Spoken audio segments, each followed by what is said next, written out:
بسم الله الرحمن الرحيم والعصر إن الإنسان لفي خسر إلا الذين آمنوا وعملوا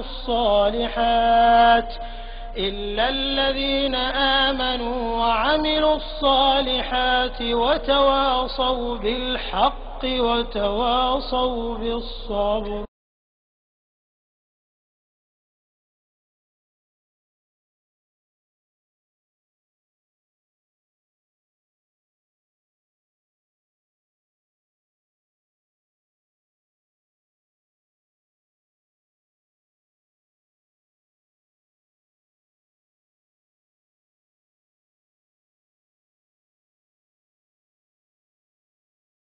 إن الحمد لله نحمده ونستعينه ونستغفره ونعوذ بالله من شرور أنفسنا ومن سيئات أعمالنا من يهده الله فلا مضل له ومن يضلله فلا هادي له وأشهد أن لا إله إلا الله وحده لا شريك له وأشهد أن محمدا عبده ورسوله صلى الله عليه وعلى آله وصحبه وسلم تسليما كثيرا. أما بعد فأعوذ بالله من الشيطان الرجيم. بسم الله الرحمن الرحيم.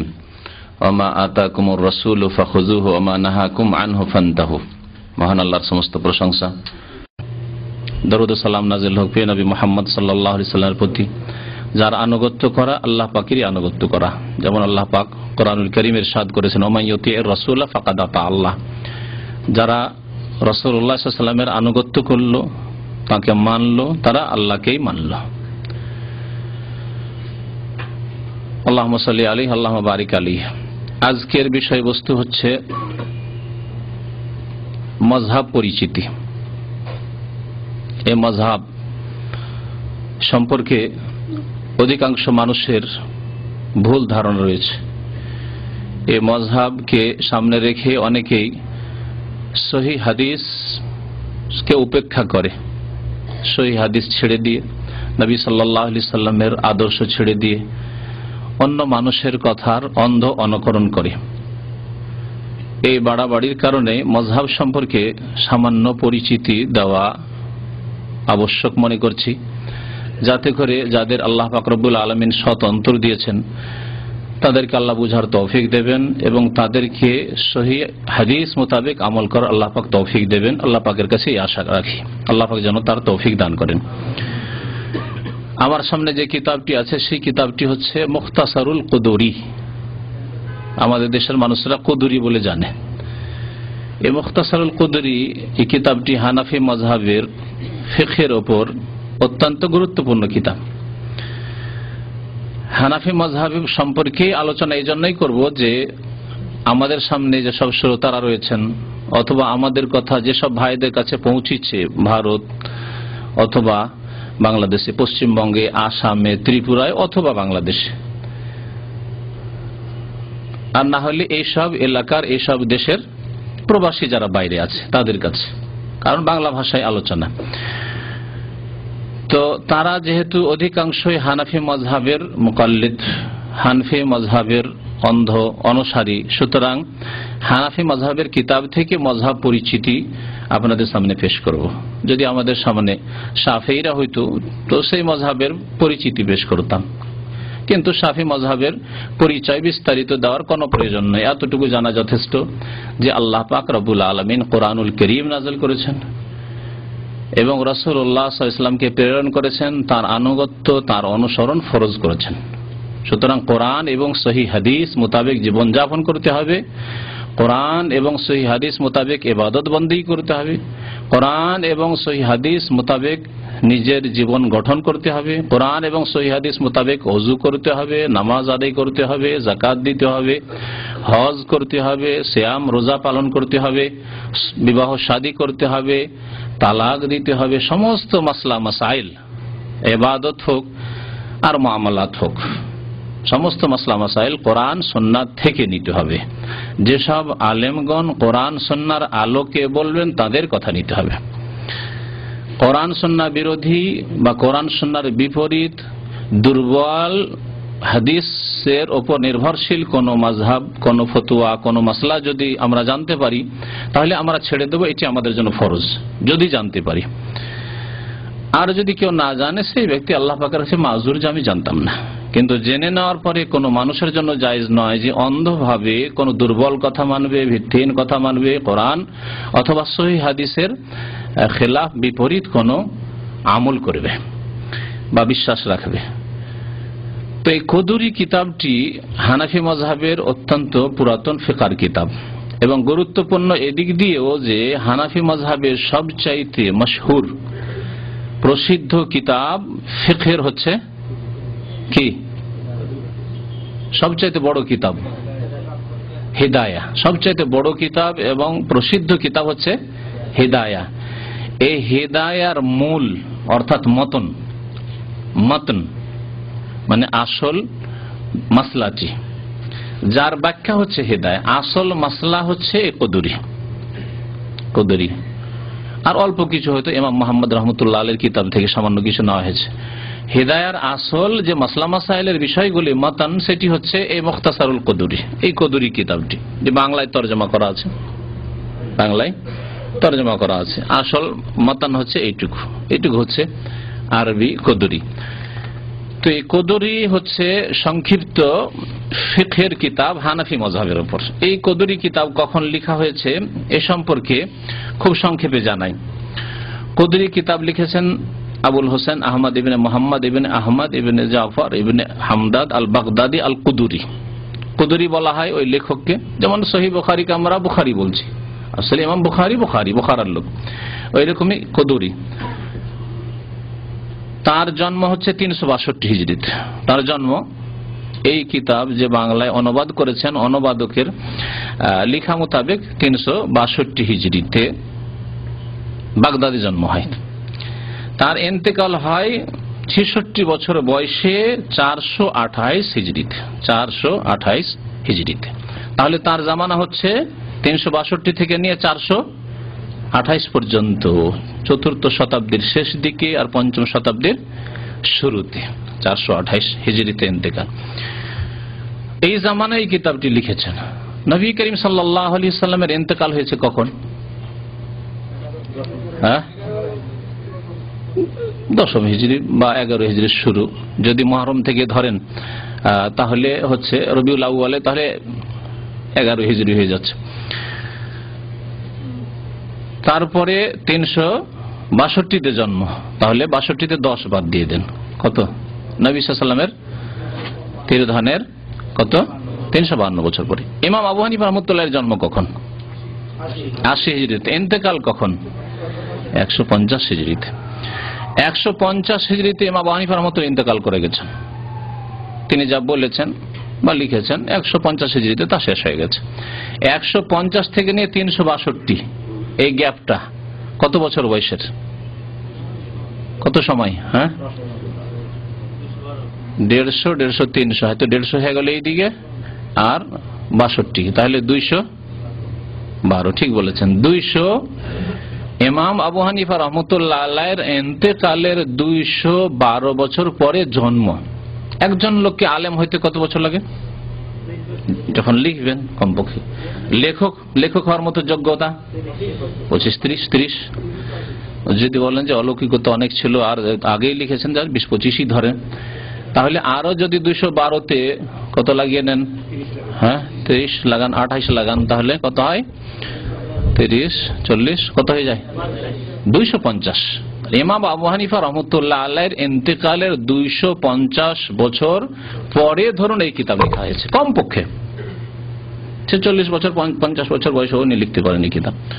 তো কমের পক্ষে 250 বছর পরে ইমাম আবু হানিফা, যিনি হানাফি মাযহাবের ইমাম দাবি করা হচ্ছে, তিনি সবার ইমাম, শুধু হানাফি মাযহাবের ইমাম না।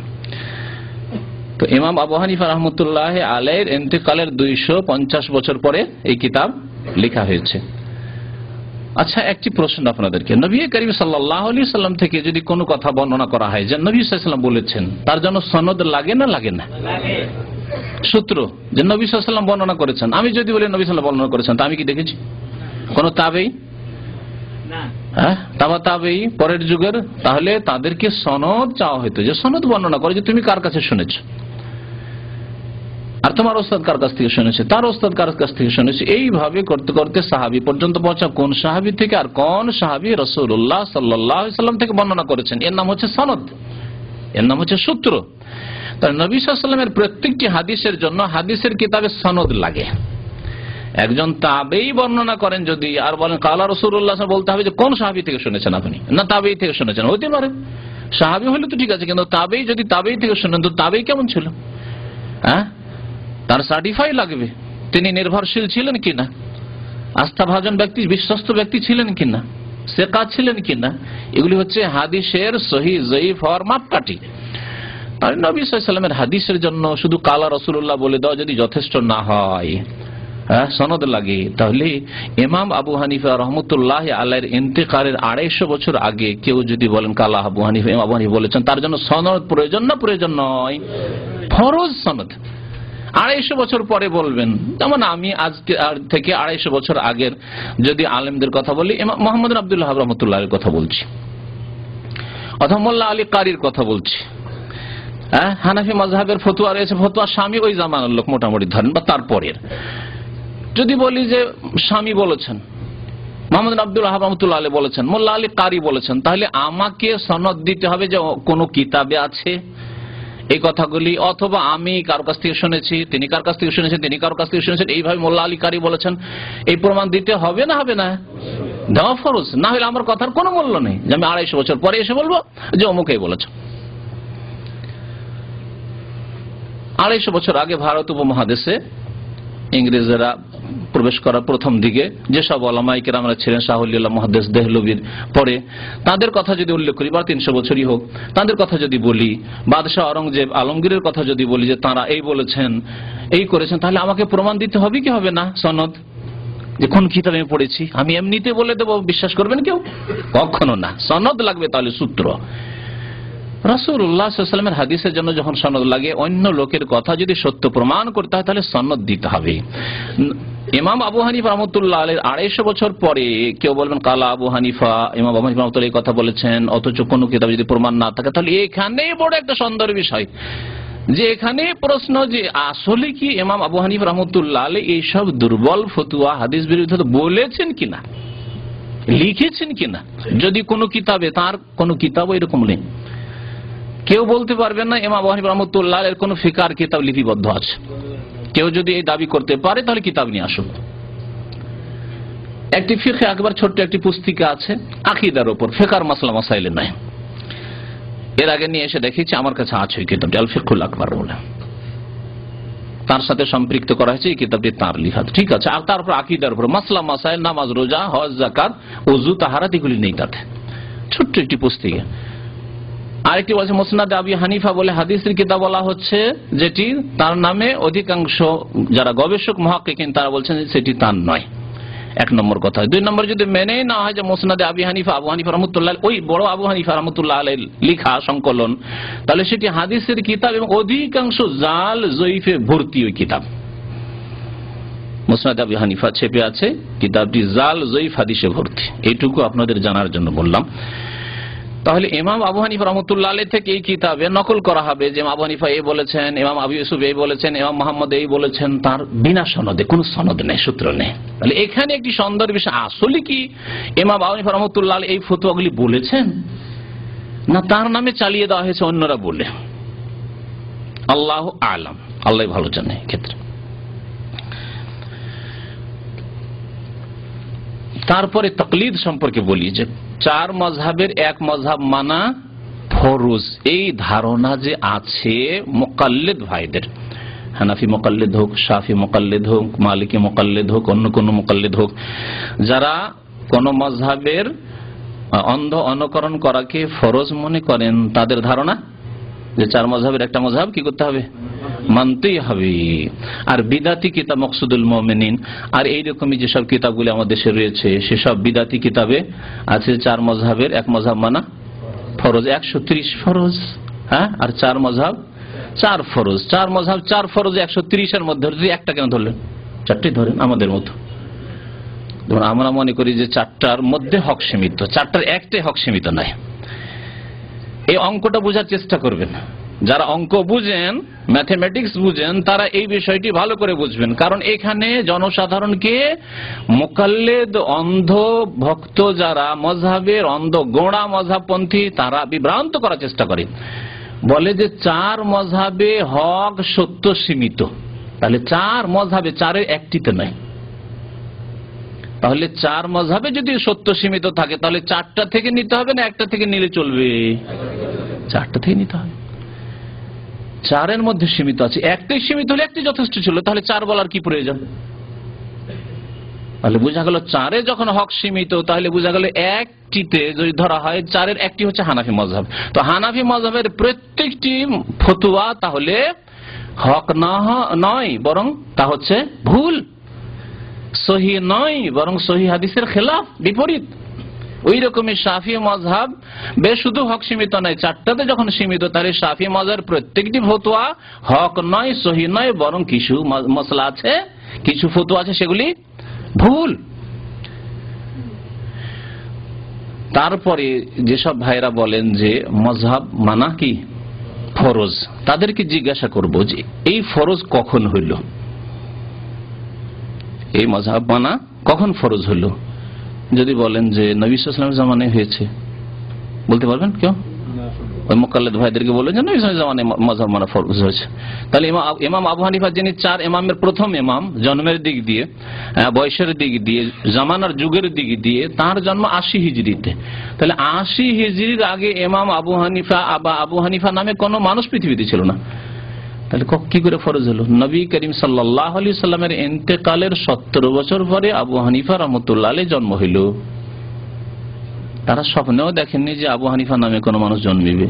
নবী সাল্লাল্লাহু আলাইহি ওয়াসাল্লাম কোন হাদিসে সহিহ জয়ীফ কোন হাদিসে বলেননি যে আমার উম্মতে আবু হানিফা হবে, তার নামে একটি মযহাব তোমরা মানবে, শাফি হবে তার নামে একটি মযহাব মানবে, মালিক হবে তার নামে একটি মযহাব মানবে, হ্যাঁ, ইমাম আহমদ বিন হাম্বল হবে তার নামে একটি মযহাব তৈরি করবে, আর 4-এ তোমরা হককে সীমিত করবে, এসব কথাবার্তা কোথাও বলেননি। তো যারা বলেন যে 4 মযহাব মানা ফরজ বা 4 মযহাবের এক মযহাব মানা ফরজ, তাদেরকে জিজ্ঞাসা করব যে কোথায় ফরজ হলো? কোরআন না, কোরআনে নেই, স্পষ্ট নেই। হাদিসে, কোন হাদিসে স্পষ্ট নেই। কিসে আছে? বলে ইজমা হয়ে গেছে। কি হয়েছে? ইজমা হয়ে গেছে। এই দাবি করেছেন এই ভূমিকার লেখক, বাংলা অনুবাদকারী সাহেব। তার কথাটা আপনাদেরকে শোনাই। তিনি বলছেন যে সাধারণ শ্রেণীর ইমাম ও মুজতাহিদগণের মযহাব সুবিন্যস্ত ও সন্নিবেশিত না থাকার কারণে কালের পরিক্রমায় তাদের অনুসারী লোপ পেতে থাকে, মানে অন্যান্য ইমামদের। পরিশেষে মযহাব চতুষ্টয়ের উপর হক মযহাব সীমিত হয়ে যায়, মানে 4টার মধ্যে হক সীমিত হয়ে যায়, যেমন বললাম। তাহলে একটি ধরে কাজ হচ্ছে না। এবং এ ব্যাপারে উম্মতের ইজমা প্রতিষ্ঠিত হয়। এ ব্যাপারে উম্মতের ইজমা প্রতিষ্ঠিত হয়। ইজমা শব্দটি কি? আরবি শব্দ, তাই না? আজমা ইউজমা ইজমান ফাহুয়া মুজমিউন, পাবে ইফআল। আরবি গ্রামার শোনাচ্ছি আপনাদেরকে। আজমা মানে হচ্ছে ঐক্যমত করা, ইজমা করা মানে ঐক্যমত করা। আচ্ছা, যদি সারা পৃথিবীর বিশিষ্ট আলেমদের, বিশিষ্ট ব্যক্তিদের, ধর্মীয় ক্ষেত্রে বিশিষ্ট আলেমদের, আর যদি মেডিকেলের ক্ষেত্রে হয়, ডাক্তারি ক্ষেত্রে হয়, তাহলে বিশিষ্ট ডাক্তারদের, আর যদি বলা হয় যে ইঞ্জিনিয়ারদের, তাহলে বিশিষ্ট ইঞ্জিনিয়ারদের, বৈজ্ঞানিকদের হয়, তাহলে বিশিষ্ট বৈজ্ঞানিকদের কি হতে হয়?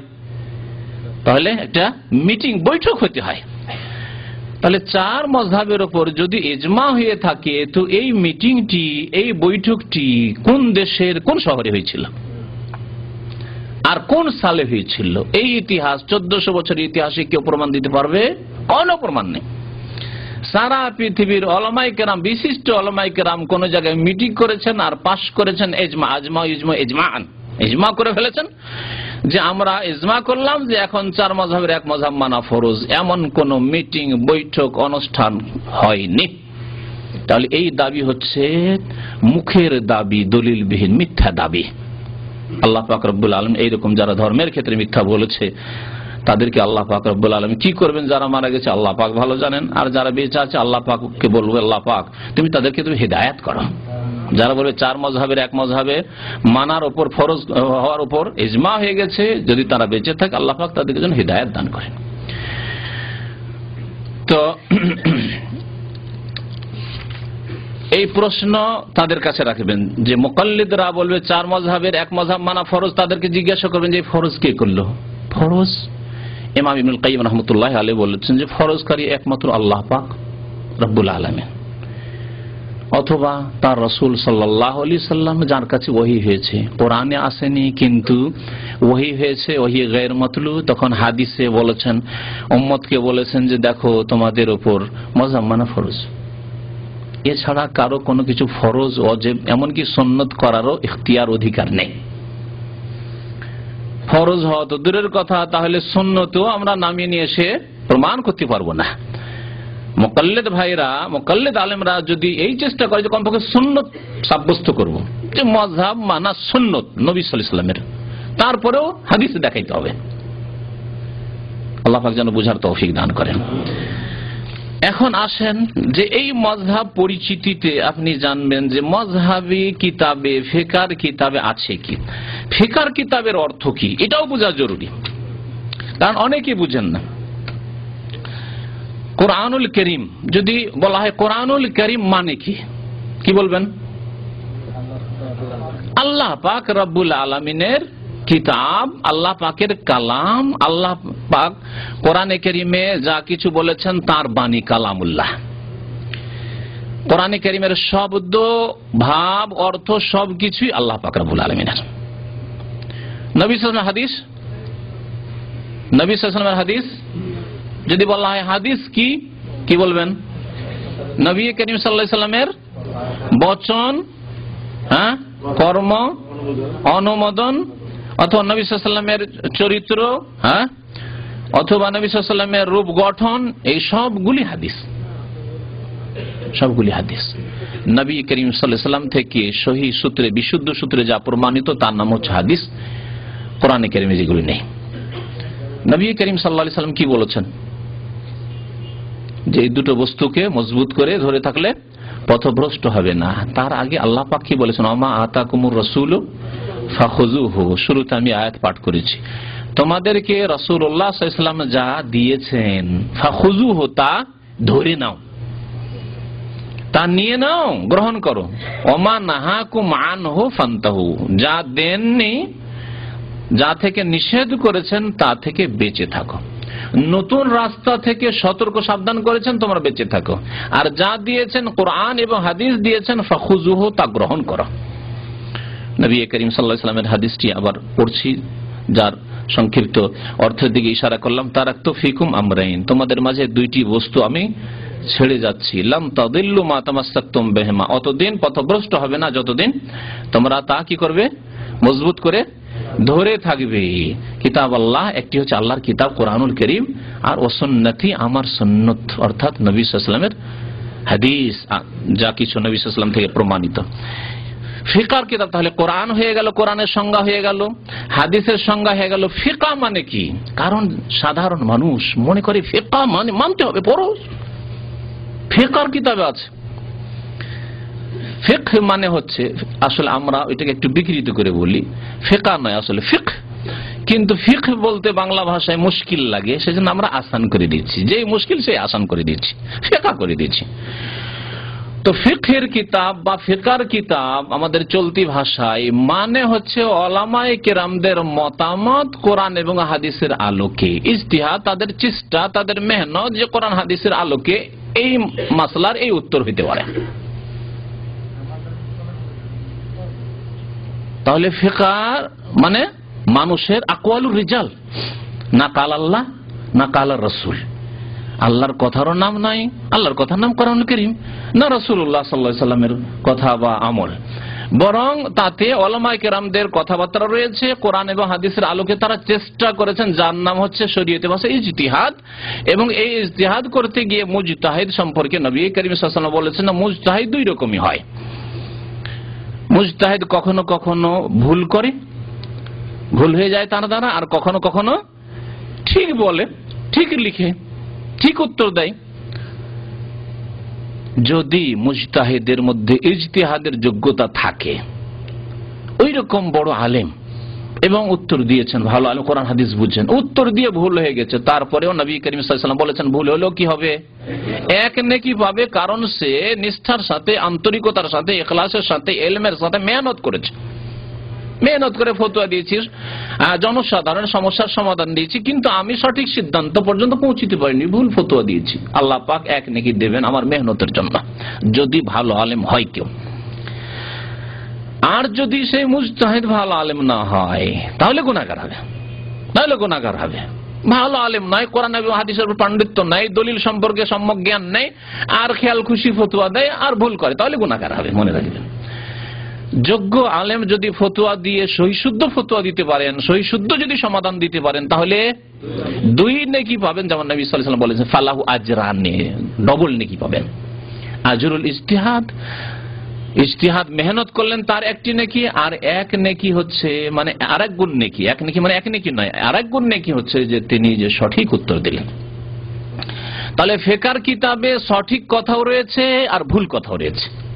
যখন ফিকহ কিতাব উলামায়ে কেরামদের মতামতের নাম, তাদের বক্তব্যের নাম, তাদের ইজতিহাদের ফলস্বরূপ যা কিছু তারা শরীয়ত সম্পর্কে বুঝেছেন তার নাম হচ্ছে ফিকহ কিতাব বা ফিকহের কিতাব, তাহলে ফিকহের কিতাবে সহি মাসলাও রয়েছে আর কি রয়েছে, ভুল মাসলাও রয়েছে। যেগুলি সহি মাসলা মানে কোরআন সুন্নাহর আলোকে রয়েছে সেগুলির উপর আমরা আমল করব, আর যেগুলির ভুল মাসলা সেগুলি আমাদের জন্য ছেড়ে দেওয়া ফরজ। এর নামই হচ্ছে আল্লাহ এবং রসুলের আনুগত্য করা বিনা কোনো শর্তে, আর অন্য না আলেম ওলামাদের আনুগত্য করা, আইম্মায়ে কিরামের আনুগত্য করা, বড়দের আনুগত্য করা, বুজুর্গানের দিনের কথা মানা শর্ত সাপেক্ষ। যদি কোরআন এবং হাদিসের অনুকূলে হয় তাহলে মানলাম, আর না হইলে ছেড়ে দিলাম। যদি কোরআন এবং হাদিসের বিপরীত হয় তাহলে ছেড়ে দিলাম। এখন কিছু মাসলা দেখেন ফিকহের কিতাবে, এই ফিকহের কিতাবটি হচ্ছে মূল কিতাব হানাফি মাযহাবের। নিয়তের বিষয় উল্লেখ করেছেন উযুর ক্ষেত্রে, শুরুতে পবিত্রতার বিষয়ে নিয়তের কথা উল্লেখ করেছেন, আর বলছেন লেখক ওয়া ইউস্তাহাব্বু লিল মুতাওয়াদ্দি আন ইয়ানউয়া তাহারাতা। তার অর্থ দিয়ে পড়ে শোনাই তাহলে ভালো হবে, যাতে করে না বলতে পারেন যে অর্থ করতে গিয়ে আমি হয়তো আমার মতো অর্থ করেছি। বলছেন যে ওযুকারীর জন্য মুস্তাহাব হলো, ওযুকারীর জন্য ইউস্তাহাব্ব মানে মুস্তাহাব হলো, লিল মুতাওয়াদ্দি ওযুকারীর জন্য কি আইয়ানবিয়া তাহারাতা পবিত্রতা লাভের নিয়ত করা। তাহলে হুকুম কি পড়লেন, পবিত্রতা লাভের মানে ওযুর নিয়ত করা, পবিত্রতা অর্জনের নিয়ত করা কি মুস্তাহাব, তাহলে ফরজ নয়, সুন্নাতে মুআক্কাদা নয়। কোন মাযহাবে? হানাফি মাযহাবে। আর এই হানাফি মাযহাবের আলেম বিদাতীরা আমাদেরকে বলে যে আরে এরা নিয়তই করে না, এরা কি বলে নিয়তই করে না। হ্যাঁ, বিদাতি নিয়ত পড়ি না, কিন্তু আমরা নিয়ত করাকে ফরজ মনে করি, শর্ত। নিয়ত না করলে কোনো আমলই কবুল হয় না, কারণ আমাদের সামনে রয়েছে রাসূলুল্লাহ সাল্লাল্লাহু আলাইহি ওয়াসাল্লামের হাদিস, সহিহ বুখারী শরীফের প্রথম হাদিস, ইন্নামাল আমালু বিন্নিয়াত। মিশকাত, আমাদের দেশের মিশকাতুল মাসাব, মিশকাত শরীফ যাকে বলেন আমাদের দেশের মানুষরা, কারণ এইটি খুব গুরুত্ব দিয়ে পড়া হয় হানাফি মাদ্রাসাতেও আর আহলে হাদিস মাদ্রাসায়, সমস্ত মাদ্রাসায়, আলিয়া মাদ্রাসাতে পড়া হয় আলেম ফাজেলে। তো মিশকাতের প্রথম হাদিস ইন্নামাল আমালু বিন্নিয়াত, নিঃসন্দেহে সমস্ত আমল নির্ভর করে কিসের উপর? নিয়তের। সমস্ত আমল, আল আমালু আলিফ লাম ইস্তিগরাক, যাবতীয় আমল নির্ভর করে কিসের উপর? নিয়ত। নিয়ত যদি করেন তাহলে আমল হবে, আর না হলে হবে না। তাহলে যদি উযুর নিয়ত করেন তো উযু হবে, না হলে উযু হবে না। পবিত্রতার নিয়ত করেন তাহলে পবিত্রতা অর্জন হবে, আর না হলে হবে না। তাহলে মুস্তাহাব হইল না ফরজ হইল? নিয়ত করা ফরজ, কিন্তু নিয়তের জায়গা কোথায়? এখানে। তাহলে বিদাতীদের তাদের এক শ্রেণীর আলেমরাই হোক আর ওদের সাধারণ লোকেরা জাহেল মূর্খরাই হোক, যারা বলে নিয়ত এরা করে না তারা মিথ্যা কথা বলে। আমরা নিয়ত করাকে ফরজ মনে করি, আর তোমরা তোমাদের মাযহাবে রয়েছে ইউস্তাহাব্বু, কি নিয়ত করা হচ্ছে পবিত্রতার জন্য মুস্তাহাব। দেখলেন একটি মাসলা। তারপরে লেখক বলেছেন যে নিয়ত করা, ইয়ানউয়া, নাওয়া ইয়ানবি মানে নিয়ত করা, নিয়ত পড়া নাই। নিয়ত করা।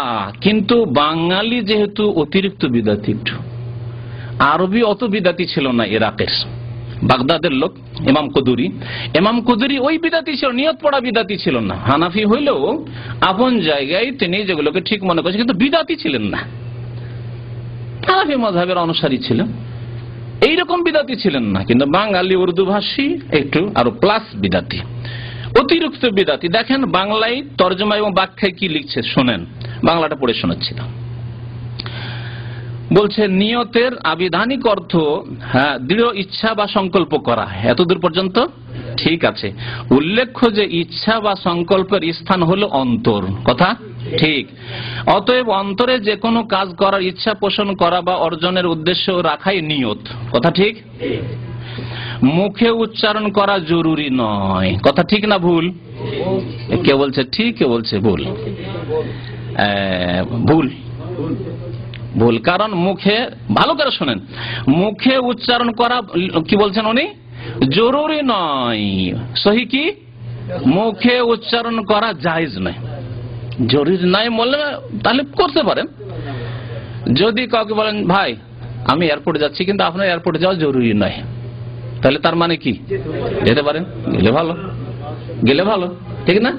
আর যদি এত রাত ভাই আপনার জন্য এয়ারপোর্টে যাওয়া ঠিক হবে না, সকাল 5টায় ডিউটি আছে, না আপনার জন্য মোটেই জায়েজ না, আপনি যাবেন না, ঠিক না? তাহলে নিয়ত মুখে পড়া বা মুখে উচ্চারণ করা কি লিখতে হইতো এই বাঙালি মুকাল্লিদকে, যে জায়েজ নয় কিন্তু হালকা। আর এই ফতোয়ায় চিটাগাঙের মাহফিলে একটু হালকা করে এরকম করে বলেছে, খুব খুশি লোকেরা। দেখেন দেখেন আমাদের সহিহ হাদিস মোতাবেক কথা বলছে, উচ্চারণ করা জরুরি নয়, জায়েজ নয় বলতে হবে। কোরআন সুন্নাহর অনুসারী হলে বলতে হবে বিদআত মানে বিদআত জায়েজ নয়, জরুরি নয় কেমন বলবেন? মানে এটাও ঠিক ওটাও ঠিক, তাহলে জরুরি নয় যে করবেন করেন, না করেন নাই করেন। যে থাকবা থাকো, মুকাল্লিদ অন্ধ হয়ে থাকো, আর যে থাকবা একটু চোখ খুলবা খুলো না, এর নাম হক প্রচার করার নাই, হককে প্রচার করতে হবে। তারপরে বলছেন তবে করে আবার বাঙালিদেরকে বিভ্রান্ত করেছে এই কিতাবে। তবে অধিকাংশ আলেমের মতে অন্তরে ইচ্ছা রাখার সাথে সাথে মুখে উচ্চারণ করা মুস্তাহাব। বুঝলেন? আরবিতে ইমাম কুদুরি আজকে থেকে কতদিন আগে, তাহলে প্রায় 1000-এর বেশি, 428-এ তার ইন্তেকাল, আর এখন হচ্ছে 1430, তাহলে 1002 বছর হয়ে গেল তার ইন্তেকাল। 1000 বছর আগে ইমাম কুদুরি হানাফি বলছেন যে নিয়ত করতে হবে, আর বাঙালি মুকাল্লিদ বলছে যে তবে নিয়ত পড়া কি মুখে উচ্চারণ করে পড়া মুস্তাহাব। কোথা থেকে মুস্তাহাব হইল? মুস্তাহাব মানে ভালো, আল্লাহ যা বলেন তা ভালো, তার রাসূল সাল্লাল্লাহু আলাইহি ওয়াসাল্লাম যা বলেন তা ভালো, তারপরে আর ভালো বলে কিছু নেই। ইবাদতের নামে যখন করবেন, ধর্মের নামে যখন করবেন, তো ভালো করে মুখস্থ করেন। আল্লাহ পাক যা বলেছেন ভালো, তার নাম ভালো, রাসূলুল্লাহ যা বলেছেন ভালো, তার নাম ভালো, আর বাকি আর ভালো নাই। যদি বলেন যে না আল্লাহ এবং রাসূল যা বলেছেন তারপরেও কিছু ভালো আছে, তার মানে এই হয় যে আল্লাহ পাক রব্বুল আলামিন তার রাসূলদের দিনকে কমপ্লিট করেননি। অথচ আল্লাহ কোরআনে ঘোষণা করছেন, আরাফার মাঠে আয়াত নাযিল হচ্ছে নবী সাল্লাল্লাহু আলাইহি ওয়াসাল্লামের উপর, আল ইয়াউমা আকমালতু লাকুম দীনাকুম, আজকে তোমাদের জন্য দিনকে কি করলাম? কমপ্লিট করে দিলাম, পূর্ণাঙ্গ করে দিলাম, কামিল করে দিলাম। দিনকে কামিল করে দেওয়া হয়েছে। একটা জিনিস পূর্ণাঙ্গ, তারপরে যদি কেউ ঢুকায়, প্রথম কথা তার এই অধিকারই নেই, অন্যায় কাজ করলো, যেটা তোমার অধিকার নেই সেই কাজ তুমি করবে। আপনি একজন সিভিলিয়ান মানুষ, সাধারণ নাগরিক, আর যদি গিয়ে আর্মি ক্যান্টনমেন্টে বসে যান, বলছে আমি আজকে থেকে এর মালিক হবে, এইরকমই সাধারণ মানুষ, আর রেসালাতের পদে গিয়ে বসে মুস্তাহাব, রেসালাতের পদে বসে যাওয়া, আল্লাহ মুস্তাহাব বললেন না, রাসূল মুস্তাহাব বললেন না, তাহলে এখানে গিয়ে এই গদিতে গিয়ে বসে, রিসালাতের গদিতে গিয়ে বসে গেলেন আপনি, ঠিক না? বুঝতে পারছেন তো ইনশাআল্লাহ? মারাত্মক কথা। এই জন্য বিদাতির পরিণাম খুব খারাপ। যেই কাজটি রাসূলুল্লাহ সাল্লাল্লাহু আলাইহি ওয়াসাল্লামের ইখতিয়ার ছিল, আর কারো ইখতিয়ার দেওয়া হয়নি, এটি রিসালাতের মর্যাদা, রাসূল ছাড়া কারো মর্যাদাই নেই, সেই কাজটি যখন করতে লাগে, এই জন্য বিদাতি আল্লাহ পাকের নজরে অভিশপ্ত। রাসূলুল্লাহ সাল্লাল্লাহু আলাইহি ওয়াসাল্লামের লানত রয়েছে, লান আল্লাহু মান আওয়া মুহদিসান, সহিহ মুসলিম শরীফে হাদিস রয়েছে, যেই ব্যক্তি বিদাতিকে আশ্রয় দিবে তার উপরে লানত। তাহলে বিদাতির কি অবস্থা হতে পারে? বিদাতিকে যদি সম্মান করেন, শ্রদ্ধা করেন, আর আদর যতরে খাওয়ান, আর আপনার বাড়িতে যদি তাকে বাসস্থান দেন যে থাকেন হুজুর, তাতেই যদি লানত হয় আপনার ওপর, তাহলে বিদাতি যে হবে তার উপর কি হচ্ছে? তো নিয়ত উচ্চারণ করা বিদআত, যা ইমাম কুদুরি হানাফিও জানতেন না আর বলেননি। আরবিতে নেই, বাঙালি বাড়িয়ে দিল মুস্তাহাব। তারপরে বলছেন হানাফি আলেমগণের মতে উজুর নিয়ত করা সুন্নত। এখন শুনলেন, ইমাম কুদুরি বলেন মুস্তাহাব, তিনি বলেন সুন্নত। ফরজে উঠলো না, তাহলে এত টেনে টুনেও মুস্তাহাবকে কতদিন নিয়ে যাওয়া হলো? সুন্নতে নিয়ে যাওয়া হলো, ফরজে গেল না। আর আমাদের নিকটে যারা কোরআন সুন্নাহর অনুসারী, নির্ভেজাল, আল্লাহ এবং রাসূলের কথা আমরা চোখ বন্ধ করে মানি, যেখান থেকে আসুক না কেন, ছোটর কাছ থেকে আসুক, বড়োর কাছ থেকে আসুক, তাদের কাছে প্রত্যেক আমলের জন্য নিয়ত করা ফরজ। ইন্নামাল আমালু বিন্নিয়াত, রাসূলুল্লাহ সাল্লাল্লাহু আলাইহি ওয়াসাল্লামের হাদিস। দ্বিতীয় মাসলা, ওযু নষ্ট হওয়ার কারণ নবী করিম সাল্লাল্লাহু আলাইহি ওয়াসাল্লাম উল্লেখ করে দিয়েছেন। ওযু ভঙ্গের কারণ নবী করিম সাল্লাল্লাহু আলাইহি ওয়াসাল্লাম উল্লেখ করে দিয়েছেন। তার বেশি অতিরিক্ত এটাতে ওযু নষ্ট হয়, ওটাতে ওযু নষ্ট হয়, এগুলি খেয়াল খুশি কথা। হানাফি ফিকার কিতাবে আছে যে ওয়াল কাহকাহাতু ফি কুল্লি সালাতিন যাতে রুকুইন ও সুজুদিন, রুকু সিজদা বিশিষ্ট নামাজে যদি কেউ অট্টহাসি হেসে দেয়, হা হা হা হা দিয়ে দিল একটি, তাহলে কি হয়ে যাবে? নামাজ নষ্ট হওয়ার পরে তার আগে উযু নষ্ট হবে। আগে উযু নষ্ট, আর উযু নষ্টের কারণে নামাজ নষ্ট। আরে ভাই, কেউ হ্যাঁ হ্যাঁ করে হেসে দিল নামাজের মধ্যে, তো নামাজ খারাপ করলো, ঠিক না? উযুর কি খারাপ করলো?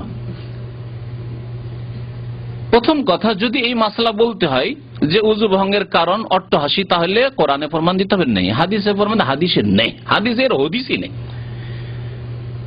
তাহলে কি খেয়াল খুশি ফতোয়া? আচ্ছা, খেয়াল খুশি ফতোয়া যুক্তি কি? কি জন্য? একটা লোক নামাজে একটু হ্যাঁ হ্যাঁ করে হেসে দিল, নামাজ নষ্ট করলো সে, এই ফতোয়া ঠিক আছে, কিন্তু উযু কেন নষ্ট হবে?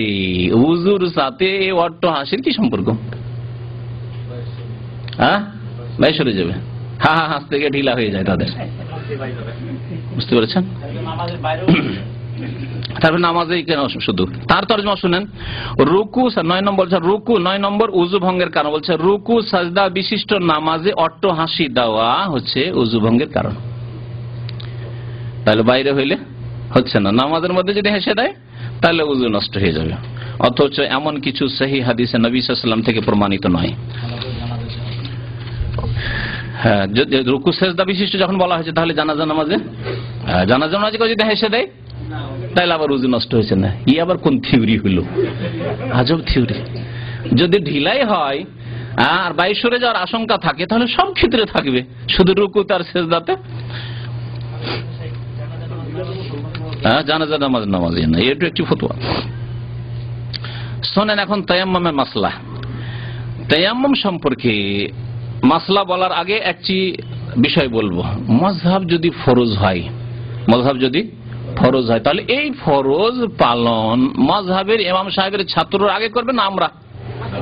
তারা প্রমাণ করে দিয়ে যাবেন মাযহাবের সম্পর্কে, যে দেখো মাযহাব এমন ফরজ হয়ে গেছে যে আমরা ইমাম আবু হানিফা রাহমাতুল্লাহর ছাত্র, আমরা ইমাম শাফির ছাত্র, আমরা দেখো মাযহাব এমন কে ফরজ করেছি, একটু সামান্য বিরোধিতা করবো না, তাই না? এটা হওয়া উচিত ছিল। তা না করে ইমাম আবু হানিফা রাহমাতুল্লাহ আলাইহির 1 নম্বর ছাত্র জিন্দেগির, যিনি আব্বাসী খেলাফতের আমলে বিশাল রাজত্ব, পূর্ব দিকে ভারতের বর্ডার আফগানিস্তান থেকে শুরু করে একেবারে আপনার চলে যান আফ্রিকার শেষ পর্যন্ত, মরক্কো, আফ্রিকার শেষ পর্যন্ত যে আব্বাসী খেলাফত, এইদিকে বুখারা, সামারকান্দ, আলবেনিয়া পর্যন্ত, এসব এলাকার যে বিশাল রাজত্ব, তার প্রধান বিচারপতি চিফ জাস্টিস কে? আবু ইউসুফ রহমতুল্লাহ আলাইহি, ইমাম আবু হানিফার 1 নম্বর ছাত্র। 2 নম্বর ছাত্র ইমাম মুহাম্মদ রহমতুল্লাহ, 3 নম্বর ছাত্র ইমাম জুফার, 4 নম্বর ছাত্র হাসান বিন জিয়াদ। মনে রাখবেন, এইসব ছাত্ররা, বরং 4 জনের কথা না বলে যদি 2 জনেরই বলি, ইমাম আবু হানিফা রহমতুল্লাহ আলাইহির 2 ছাত্র, ডান হাত আর বাম হাত, ইমাম আবু ইউসুফ এবং ইমাম মুহাম্মদ, ইমাম আবু হানিফা রহমতুল্লাহ আলাইহির সাথে 2/3 মাসলা মাসাইলে বিরোধিতা করেছেন। 2/3 মানে বুঝলেন? তার মানে যদি মনে করেন 300টি ফতোয়া দিয়ে থাকেন ইমাম আবু হানিফা রহমতুল্লাহ আলাই, তাহলে ইমাম আবু ইউসুফ এবং মোহাম্মদ কি করেছেন? 200 ফতোয়াতে 200 মাসলাতে ওস্তাদ সাহেবের বিরোধিতা করেছেন। না, আমার ওস্তাদের কথা এটা ঠিক নয়, ওনার ফতোয়া এটা ঠিক নয়, বরং এটা ঠিক, বেশি এটা সহিহ হাদিসের আলোকে ঠিক।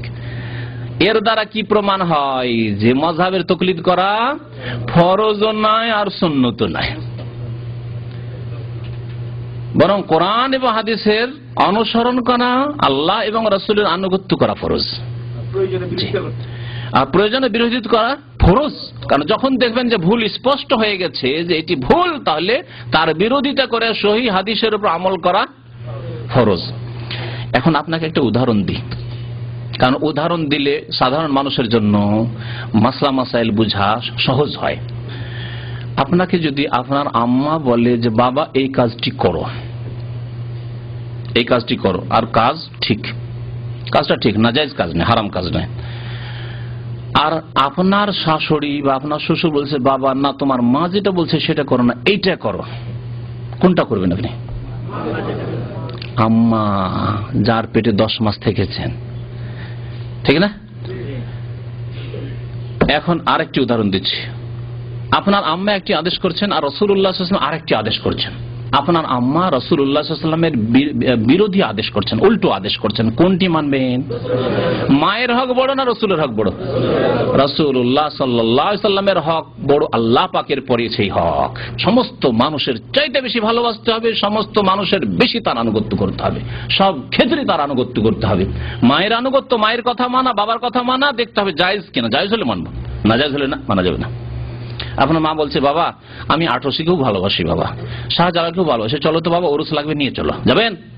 হারাম যাওয়া। চলো বাবা ভারতে খাজা আজমেরির কাছে চলো তো বাবা, ওখানে গেলে অনেক কিছু পাওয়া যায়, বাবা তুমি ছুটি এসছো, চলো বাবা, যাবেন? হারাম। শিরক করতে যাওয়া হারাম। আল্লাহ পাক কোরআনে কারীমে নিষেধ করেছেন, সূরা লোকমান আল্লাহ পাক নিষেধ করেছেন, ওয়া ইন জাহাদাকা আলা আন তুশরিকা বি মা লাইসা লাকা বিইলমুন ফালা তুতি'হুমা। মাতা-পিতা যদি চেষ্টা করে যে তোমাকে শিরক করাবে, তোমাকে গুনাহর কাজ করাবে, ফালা তুতি'হুমা, তাদের কথা মানবে না, আল্লাহ নিষেধ করেছেন।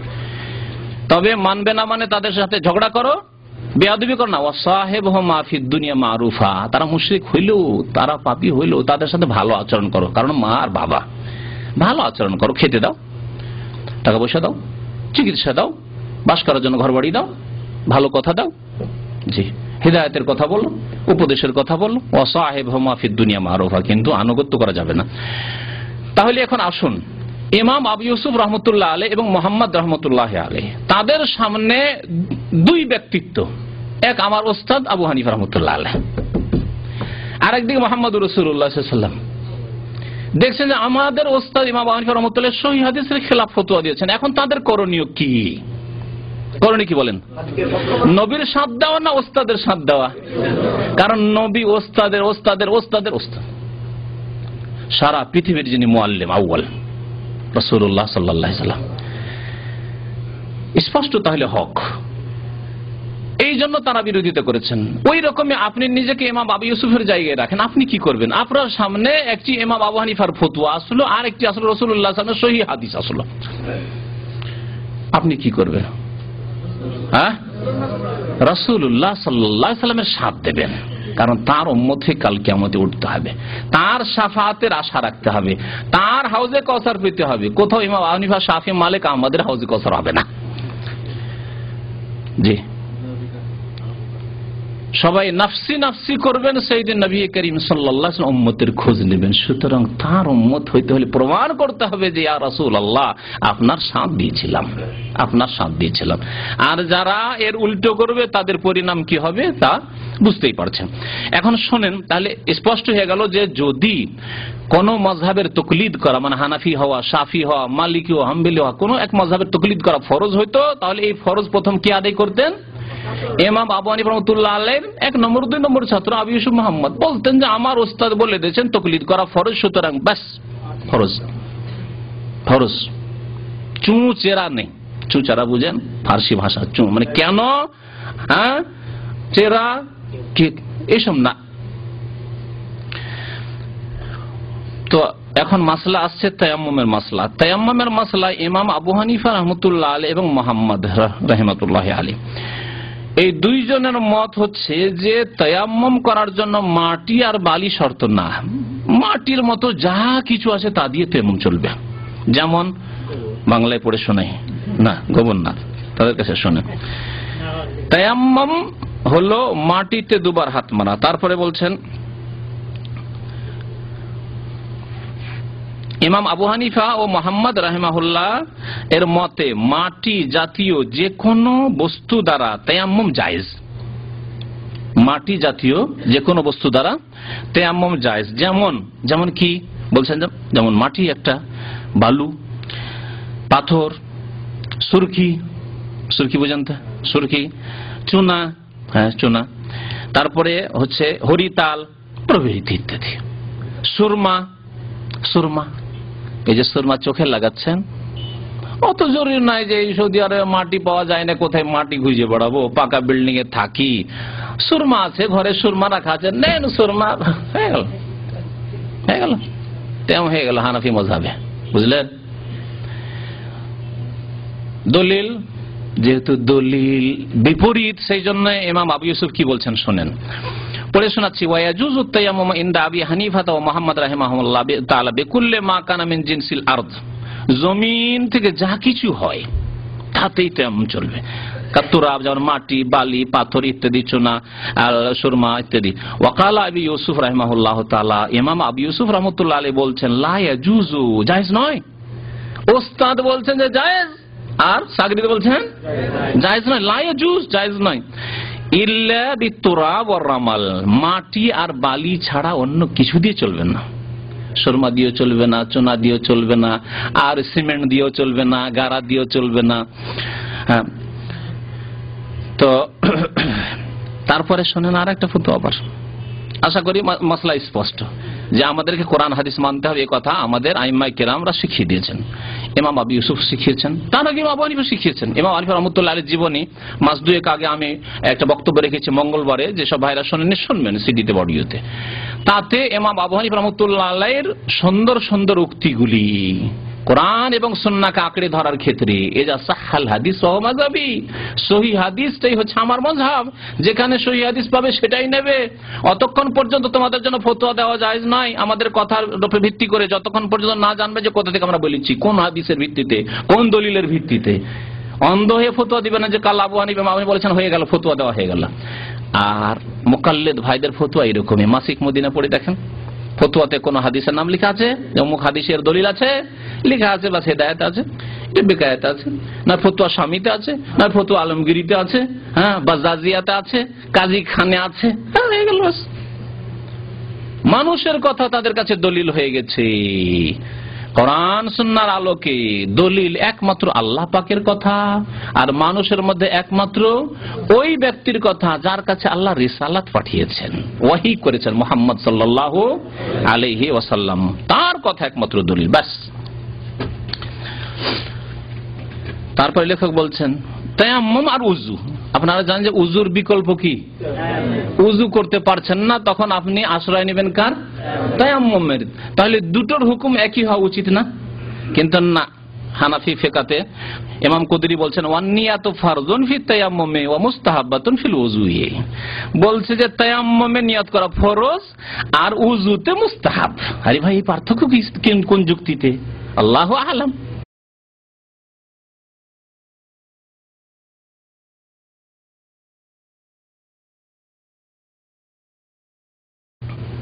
এই রহস্য উদ্ঘাটন করা খুব মুশকিল, কারণ কোরআন হাদিসের কথা নয়, কোরআন হাদিস বিরোধী কথা, এই জন্য রহস্য বোঝাচ্ছে অযৌক্তিক কথা। উযুর বিকল্প হইল তায়াম্মুম, তায়াম্মুমে গিয়ে নিয়ত করা ফরজ হয়ে গেল একবারে, আর উযুতে মুস্তাহাব হলো, করলেও চলে না করলেও চলে, দুটোতেই ফরজ। সহি হচ্ছে যে নিয়ত করা প্রত্যেক আমলের ক্ষেত্রে ফরজ, সুতরাং উযুতেও নিয়ত ফরজ আর তায়াম্মুমে নিয়ত ফরজ। তায়াম্মুম তখনই করবেন দুইটি ক্ষেত্রে, সহিহ হাদিসের আলোকে তায়াম্মুম করবেন দুইটি ক্ষেত্রে। এক হচ্ছে পানি পাচ্ছেন না, নেই, ফালাম তাজিদু মান, আল্লাহ পাক কোরআনে কারীমে বলেছেন এই মাসলা কি, তোমরা পানি পাচ্ছ না, পানি নেই, পাচ্ছেন না, 2-4 কিলোমিটার মধ্যে নেই, উজু করার জন্য কত দূর আর খোঁজা যাবে? 2-3 কিলোমিটার খোঁজা যাবে? নেই ওর মধ্যে। আল্লাহ বলেন যে 10 কিলোমিটার গিয়ে খুঁজো, তুমি নেই। ব্যাস। আরেকটি হচ্ছে পানি আছে কিন্তু পানি ব্যবহার করতে সক্ষম নন। পানি ব্যবহার করলে রোগ বেড়ে যাবে, প্রাণের আশঙ্কা আছে, বা রোগ বেড়ে যাবে তার চেয়ে হালকা, অথবা যেই রোগের চিকিৎসা চলছে সেই চিকিৎসায় বিলম্ব হয়ে যাবে। কষ্টকর, পানি ব্যবহার করা কষ্টকর এই দিক দিয়ে, অসুখের দিক দিয়ে কষ্টকর, মানে ঠান্ডার কষ্টতে চলবে না, যে শীত পৌষ মাসে ঠান্ডা লাগছে তেমন করিনি, চলবে? চলবে না। যদি পৌষ মাসের কনকনে ঠান্ডাতে, মাঘ মাসের কনকনে ঠান্ডা আমাদের দেশে, আর ঠান্ডা পানি, গরম পানির ব্যবস্থা নেই, তাতেই যদি তেমন বিকল্প না চলে, হ্যাঁ, পানির বদলে মাটি ব্যবহার করা, উজুর বদলে কি করলাম তায়াম্মুম যদি না চলে, তাহলে জানাজা সামনে আছে, বা ঈদের জামাত দাঁড় হয়ে গেছে, জানাজার জামাত দাঁড়িয়ে গেছে, তেমন করে দৌড় দিলেন, লেগে গেলেন, চলবে? অথচ পানি সামনে মজুদ আছে, চলবে না। কারণ দুইটি ক্ষেত্রে তায়াম্মুম উযুর বিকল্প হলো, দুইটি ক্ষেত্রে এটি হচ্ছে কোরআন এবং হাদিসের কথা। কিন্তু হানাফি ফিকহের কথা শুনেন, বলছেন যে ওয়াজুজুত তায়াম্মুম লিসসাহিহি আল মুকিমে, বলছে তায়াম্মুম জায়েজ। আবার তার অনুবাদ দিয়ে বলি, বলছে সুস্থ মুকিম, মুকিম মানে যে বাড়িতে আছে, বাড়িতে আছেন আপনি, বাড়িতে আছেন মানে পানি আছে, গ্রামে আছেন পানি আছে, বাড়িতে বাড়িতে পানি আছে, পাড়ায় পাড়ায় পানি আছে, বলছে আপনার জন্য তেমন জায়েজ হয়ে যাবে।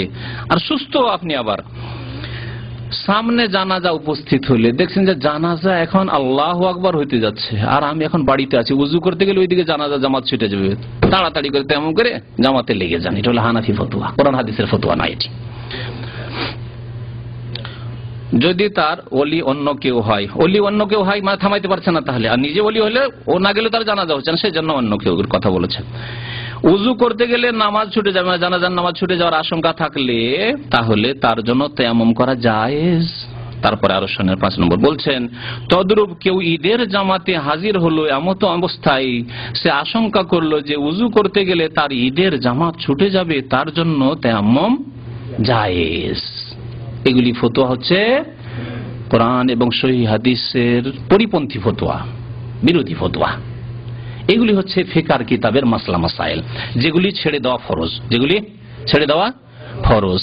আল্লাহ পাক বলেছেন ফালাম তাজিদু মা'আন, নবী সাল্লাল্লাহু আলাইহি ওয়াসাল্লাম বলেছেন যে যেখানে কষ্ট হবে, যেখানে রোগ বেড়ে যাওয়ার আশঙ্কা আছে, সেখানে তায়াম্মুম। এক সাহাবীর যখন মাথায় জখম ছিল, আর ওই অবস্থায় তার সাথীরা ওকে গোসল ফরজ হয়েছিল, আর বললো যে না না তোমার স্বপ্নদোষ হয়েছে, গোসল করা ছাড়া উপায় নেই, গোসল করিয়ে দিল। তারপরে মাথায় পানি ধরে সাহাবী মারা গেলেন। নবী করিম সাল্লাল্লাহু আলাইহি ওয়াসাল্লাম যখন শুনতে পেলেন, তখন খুব অসন্তুষ্ট হলেন সাহাবীদের উপর, বললেন কাতালুহু কাতালাহুমুল্লাহ, আল্লাহ তাদের বিচার করুক, এরা তাকে হত্যা করেছে, খুন করেছে এই ভুল ফতোয়া দিয়ে। তাহলে বোঝা গেল যে রোগের ক্ষেত্রে তায়াম্মুম হচ্ছে উযুর বিকল্প। আর জামাত ছুটে যাচ্ছে সামান্য কথা, তার জন্য, আর তাও আবার কিসের জামাত? ঈদের নামাজ তাদের কাছে ফরজে আইন নয়। ঈদের নামাজ হানাফি মাযহাবে ফরজে আইন নয়, সুন্নতে মুআক্কাদ অথবা ফরজে কিফায়া। আচ্ছা, আর কি বলে জানাজার নামাজ, ওটাও ফরজে আইন না, ফরজে কিফায়া। ফরজে কিফায়া ছুটে যায়, আমার গ্রামবাসী নামাজ পড়ো হয়ে গেল, আমার কি নামাজ পড়ার প্রয়োজন রয়েছে? 2 নম্বর কথা, জানাজার নামাজে দ্বিতীয় তৃতীয় জামাত করা যাবে না, এমন কোন দলিলও নাই। নবী করিম সাল্লাল্লাহু আলাইহি ওয়াসাল্লাম এশা পরে শুয়ে গেছিলেন, আর মসজিদ নববীর যে ঝাড়ু দিতেন এক মহিলা, কালো মহিলা, সে রাতে ইন্তেকাল করে যায়। সকালের আগে, ফজরের আগে সাহাবায়ে কেরামরা দাফন করে দেয় জানাজা পড়ে। সকাল হয়ে খুঁজছেন কি ব্যাপার, ওই কালো মহিলাকে দেখি না, মসজিদে ঝাড়ু দিত, কোথায় কি ব্যাপার? বলছে মাতা ফিল বারহা, রাত্রে মারা গেছে। নবী সাল্লাল্লাহু আলাইহি ওয়াসাল্লাম আফালা আযান তুমুনি, বলনি কেন আমাকে? আরে মসজিদের খাদেম, মসজিদ ক্লিন করে, কত ভালো কাজ করে, নেকির কাজ করে, আমি তার জানাজায় হাজির হইতাম, কেন বলনি? রাগলেন নবী করিম সাল্লাল্লাহু আলাইহি ওয়াসাল্লাম তাদের উপর। দুল্লুনি আলা কবরি, বলো তার কবর কোথায় রয়েছে।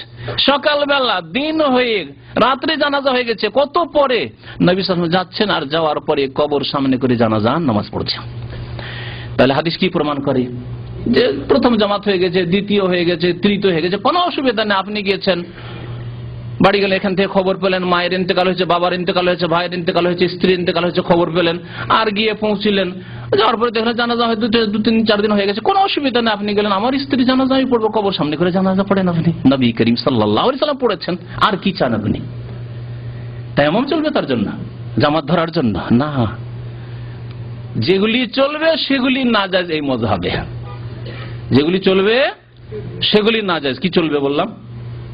2 দিন 3 দিন হয়ে গেলে দ্বিতীয় তৃতীয় জামাত করেন, আর এইরকম বহু লোক আমরা এই অবস্থায় পড়ি।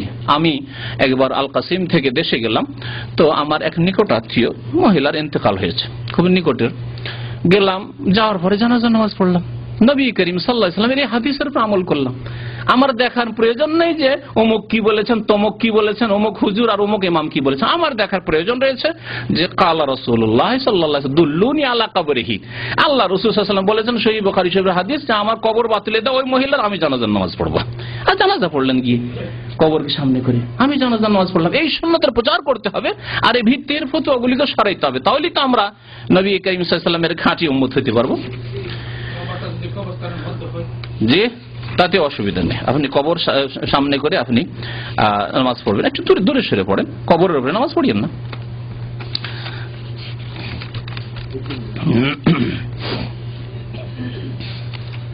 আরো বেশ অনেকগুলি মাসলা মাসাইল আছে, কিন্তু কতক মাসলা মাসাইল আমি ছেড়ে দিচ্ছি, কারণ শেষ করা যাবে না। শুধু তাহারাত এবং নামাজ সম্পর্কে কিছু মাসলা মাসাইল আপনাদেরকে শোনাবো। হানাফি মাযহাবের একটি ফতোয়া হলো যে নাজাসাত 2 ভাগে বিভক্ত। নাজাসাত মানে বুঝেন তো, নাপাকি, নাপাক বস্তু, নাপাক বস্তু 2 ভাগে বিভক্ত, নাজাসাতে মুগাল্লাজা বা নাজাসাতে গালিজা আর নাজাসাতে খাফিফা। নাজাসাতে গালিজা তাদের কাছে যেমন রক্ত, মানুষের পেশাব বা এমন জানোয়ার যেগুলির গোশত খাওয়া জায়েজ না সেগুলির পেশাব, পায়খানা, মদ, এগুলি হচ্ছে নাজাসাতে গালিজা। আর নাজাসাতে খাফিফা হচ্ছে যেসব পশুর গোশত খাওয়া যায়, যেমন বকরি, গরু, মহিষ, উট, এগুলির পেশাব বা গোবর, এগুলি হচ্ছে নাজাসাতে খাফিফা।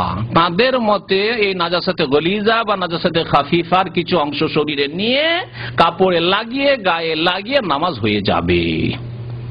আপনি বিশ্বাস করবেন? মানবেন আপনি যে আপনার গায়ে মানুষের পায়খানা লেগে আছে বা কুকুরের পায়খানা লেগে আছে, গু লেগে আছে, হ্যাঁ, নামাজ পড়বেন নিয়ে? কখনো না। কিন্তু শোনেন, জেনে শুনে শোনেন, তরজমাটা ওনার পড়ে শোনাচ্ছে অনুবাদকের, বলছে অনুবাদ 6 নম্বর, কোন ব্যক্তির শরীরে বা কাপড়ে, শরীরে বা কাপড়ে যদি 1 দিরহাম বা তার চেয়ে কম পরিমাণ নাজাসাতে গলিজা মানে কঠিন নাপাকি বা কঠোর নাপাকি লাগে, যেমন রক্ত, মলমূত্র, মদ প্রভৃতি, তাহলে উক্ত অবস্থায় নামাজ পড়া জায়েজ। শরীরে অথবা কাপড়ে কি লেগে আছে? 1 দিরহাম বরাবর। 1 দিরহাম মানে একটা কি কয়েনগুলো দেখেছেন? হ্যাঁ, কয়েন আগে যুগে টেলিফোন করতাম, এখানে যারা পুরনো টেলিফোন 8 আনার একটু বড়, এটা 1 দিরহাম।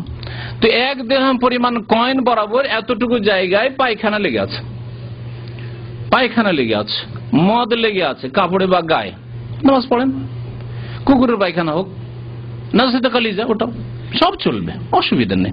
বিড়ালের পায়খানা হোক, শ্রীগালের পায়খানা হোক, এমনকি শকুরের পায়খানা হোক, অসুবিধা নেই, সবগুলি নাজাসাতে গালিয়া। এই নিয়ে নামাজ চলবে হানাফি মাযহাবে। আর কিতাব হচ্ছে কদরি, যেই কিতাব সবচেয়ে গুরুত্বপূর্ণ কিতাব। আচ্ছা, নাজাসাতে খাফিফা নিয়ে বলছে ওতে আরো বেশি চলবে, কারণ খাফিফা যখন হালকা হয়ে যাচ্ছে বলছে, তারপরে তরজমা করে শোনায় আপনাদেরকে। আর যদি নাজাসাতে খাফিফা মানে হালকা নাপাকি লাগে, যথা হালাল প্রাণের মূত্র, তাহলে কোন অঙ্গের বা অংশের 1/4 অংশ পরিমাণ না হলে উক্ত অবস্থায় নামাজ পড়া জায়েজ। তাহলে শরীর 3.5 হাতের মানুষ, আপনি কি করেন? 4 ভাগে ভাগ করেন, 4 ভাগে ভাগ করেন মানে 1.25 হাত। তাহলে 3.5 হাতের মানুষ, তাহলে 1.25 হাত কমপক্ষে, 1.25 হাত পর্যন্ত আপনার শরীর, মাথা থেকে তাহলে এই পর্যন্ত 1.25 হাত, 1.25 হাত এখানে চলে আসে বুক পর্যন্ত। বুক থেকে নিয়ে মাথা পর্যন্ত কারো যদি পেশাবে ডুবে থাকে, ওই অবস্থায় নামাজ হয়ে যাবে হানাফি মাযহাবে। নেবেন? জি, কারণ নাজাসাত তার কাছে, নাপাকি যখন নাপাকি আপনাদের কাছে, তো নাপাকি নিয়ে নামাজ হবে না, এটা হচ্ছে ফতোয়া। সে যারা বলেছেন যে যেসব প্রাণের গোশত খাওয়া যায় সেগুলি পাক, সেই মাসলা যখন আসবে তখন তাদের মাসলা আলাদা, কারণ তারা বলছে পাক। কিন্তু আপনি নাপাকও বলছেন, আবার নাপাক নিয়ে নামাজ পড়ার কথা বলছেন। নাজাসাতে গালিজা বলছেন একবারে নোংরা নাপাকি, কুকুরের পায়খানা, মানুষের পায়খানা, মানুষের পেশাব, আর তা আবার 1 দিরহাম বরাবর কাপড়ে নিয়ে আর শরীরে নিয়ে নামাজ জায়েজ হবে। কেমন ফতোয়া হইল এগুলি? কি কোরআন হাদিসের ফতোয়া? না, ফতোয়া নাই। এইসব ফতোয়া ছেড়ে দিতে হবে।